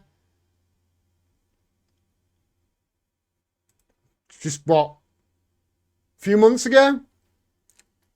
But Trudeau, Canadians are watching very closely. Obviously, everyone in China should be allowed to express themselves, should be allowed to share their perspectives and indeed protest. We're going to continue to ensure that China knows we'll stand up for human rights. We'll stand with people who are expressing themselves. We also need to make sure that China and places around the world are respecting journalists and their ability to do their job. We'll continue to make that very clear. How it starts. So these are two tweets he made. Trudeau. No, this is two tweets. This February the 11th this year. He said, quote, "If you've joined the protest because you're tired of COVID, you now need to understand you are breaking laws. The consequences are becoming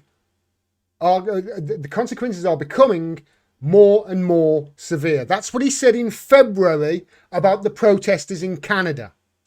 On November the 29th, about the protesters in China, he says, "Everyone in China, quote, should be allowed to share their perspectives and indeed protests, and that, quote, we also need to make sure that China and places around the world are respecting journalists." I'm sure he's got lots to say about the torture of Julian Assange, hasn't he? Eh? No? No? And there's the video of him saying just that. You know, can you imagine what he'd be saying if China stopped those protesters' bank accounts? Can you imagine that? I suppose he'd have lots to say about that, wouldn't he? These people have no reflection. None. They are complete vampires.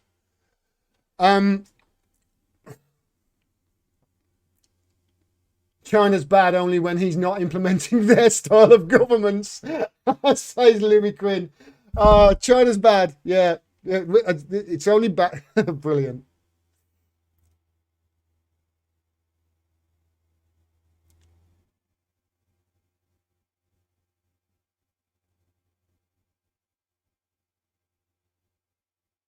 All right. Last little video, everybody. Trudeau is a joke. You hit the nail on the head, says Terry Campbell. I agree, Terry. The last little video I want to do is, obviously, you know all about Ghislaine Maxwell. Ghislaine Maxwell is the lady who's been sentenced to 20 years in prison in America for trafficking children to nobody whatsoever. None whatsoever. She's trafficked the children, and that's where it ends. We don't want to ask any questions about who she trafficked to, any questions about Bill Clinton being on the Epstein Lolita Express 26 times, and no questions about all the, you know, famous people who were at Epstein's mansion and at his island that they called Pedo Island. No. Ghislaine Maxwell's gone to prison, and that's the end of it. So, all these wealthy people around the world and who have been, you know, abusing these children, they face no punishment whatsoever. But all those wealthy men get out of jail free, and Ghislaine Maxwell, a woman, goes to prison for it for 20 years. Well, anyway, somebody thinks that it's been blown out of all proportion, and that somebody is this person, and her name is Patronella Wyatt. And you've got to listen to this to believe it, because I, quite honestly, I was shocked. I'm like, this can't be real, but it is. She says Ghislaine Maxwell should be cut some slack, and she's a friend of Ghislaine's, so she would know really what Ghislaine's all about. This is what she said. It's 54 seconds. I will play it and then I'll come back to it again and interrupt. Take a listen. Did you think there was anything criminal going on, Petronella, or was that just how it worked? Oh, not the type that can be procured. Well, no, she didn't succeed. No, but it wasn't like that. Let's cut her some slack. The invitation she came up with to meet Bill Clinton. So what happened to there? attend. Well, he was in London and he was on his own, lacking female company. I mean, to to be absolutely honest and be fair to her, she didn't say, you'll get £1,000 and he expects this. It was much, much more civilised, and the request came through a friend of hers. It was not procurement. What I would call it was kind of setting people up. Did you think there was... So she thinks her friend Ghislaine was basically Cilla Black, just matchmaking. She cut her some slack. She wasn't trafficking, she was setting people up. She was Cilla. Just cotton to what she says there. Listen to what she says there. This is an interview on GB News she did, but I think that's Dan Wootton. Just listen to this again. Did you think there was anything criminal going on, Petronella, or was that just how it worked? Not the type that can be procured. Well, no, she didn't succeed. No, but it wasn't like that. Let's cut her some slack. The invitation she came up with to meet Bill Clinton. So what happened to there? attend? Well, he was in London and he was on his own, lacking female company.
I mean, to be absolutely honest and be fair to her, she didn't... It's amazing, isn't it? I've just realised that I was on mute, so I've got to say that whole bit again. But Ghislaine didn't, you know...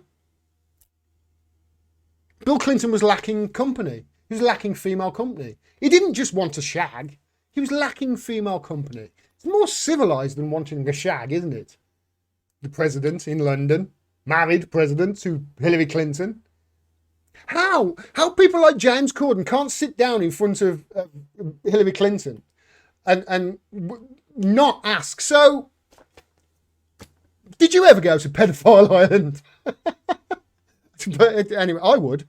But that's the reason why I would never be sat in front of Hillary or anybody of any importance, isn't it? But look at what she said there, civilised. It was more civilised than that.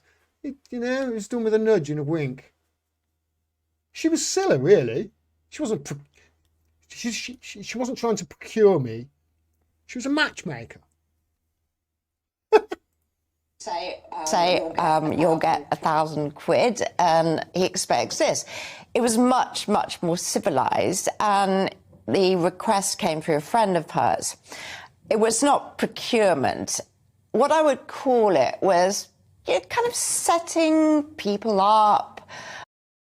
You can see what this is, can't you? Bill Clinton's a powerful person. The request came from a friend of Ghislaine's. So Bill Clinton's in London and wants a bit of... and says, hi Ghislaine, or somebody calls, hi Ghislaine, the president's in London, he'd like some, he's lacking female company. I'm just telling you that as an aside, no other reason. Ghislaine, how are you? And Ghislaine says, I'm fine, thank you. Next thing you know, Ghislaine puts her feelers out, friends.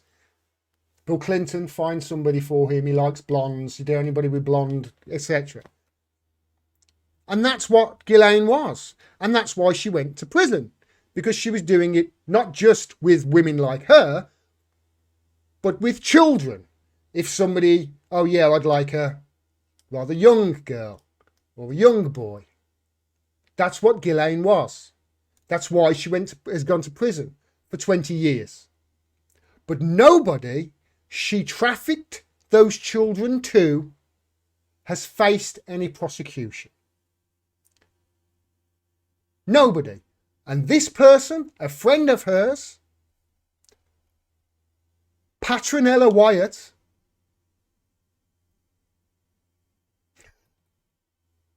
she thinks Ghislaine should be cutting some slack. This is who Patronella is, by the way. Brilliant. Well done, Ava Santina, for pointing this out. You know this story about Lady Susan Hussey? This is the lady in waiting to the Queen who kept asking the black woman from the charity last week, where do you come from? Where are you from? But where's your heritage? Where are you from? You know? Where are you from? You're not British. I'm from Clapham, mate. No, but where are you from? Clearly racist. And this is the lady in waiting to the Queen. And I think one of the prince's godmother who's acting like this. I mean, if you want any evidence that the royal family is inherently racist, Exhibit A, and Patronella, well, she knows Lady Susan Hussey.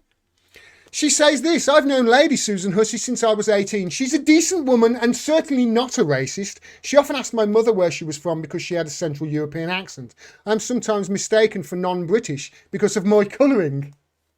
I'm never offended. This lady, who I am not kidding you on TikTok, you can't see this, is the whitest, she's whiter than Michael Jackson. And this is how she speaks. Did you think there was anything criminal going on? Well, no, she didn't succeed. No, but it wasn't like that. It wasn't like that. No. She says in this other tweet that she's sometimes mistaken for non-British. Well, who? Are they deaf and blind, love?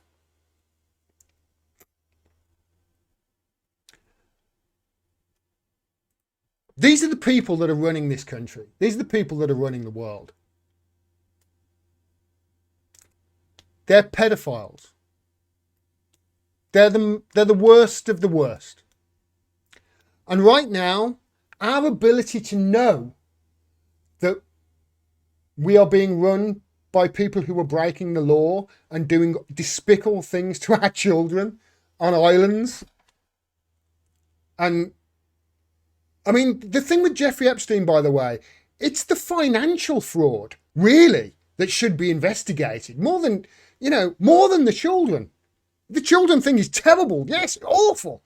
But the financial, it's like trillions, probably. And he was in this, according to something I read not long ago. I've forgotten who this was from now. But he was involved in a financial scam, Jeffrey Epstein was, that was found out, and he was with a partner. The partner went to jail, but Jeffrey Epstein got off scot-free, and like within a couple of months, all of a sudden he was popping up at campaign events when Bill Clinton was campaigning to be president. This is something that the Clintons denied. They denied they knew him until years after. But the Mail have published pictures of Jeffrey Epstein at these events in the early 90s, showing that they're liars, as well as flying around on the Lolita Express 26 times without Secret Service while he was president, with famous actors off to far off places where there's lots of poverty, lots of orphans.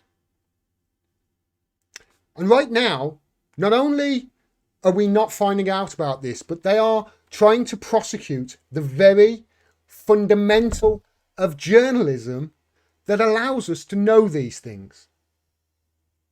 That's why the Julian Assange situation is so important, not to me, but to all of us.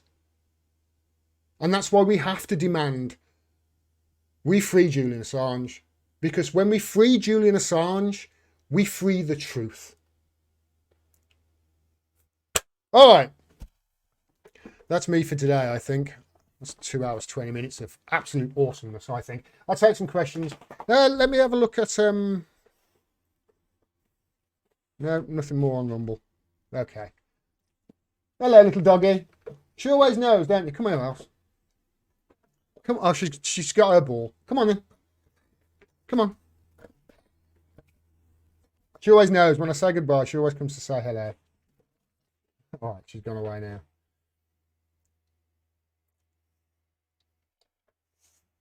Oh, you've missed it, Spy Error. You've missed the stream. Don't worry, though. You can see a replay of this on Rumble.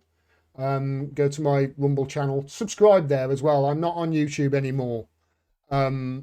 Because, well, this will be uploaded to YouTube, but I won't be going live on YouTube anymore and putting any of my effort into it. It'll literally be there just to try and filter people to my website, to get people to sign up to my mailing list. YouTube sanctioned me for telling the truth last week.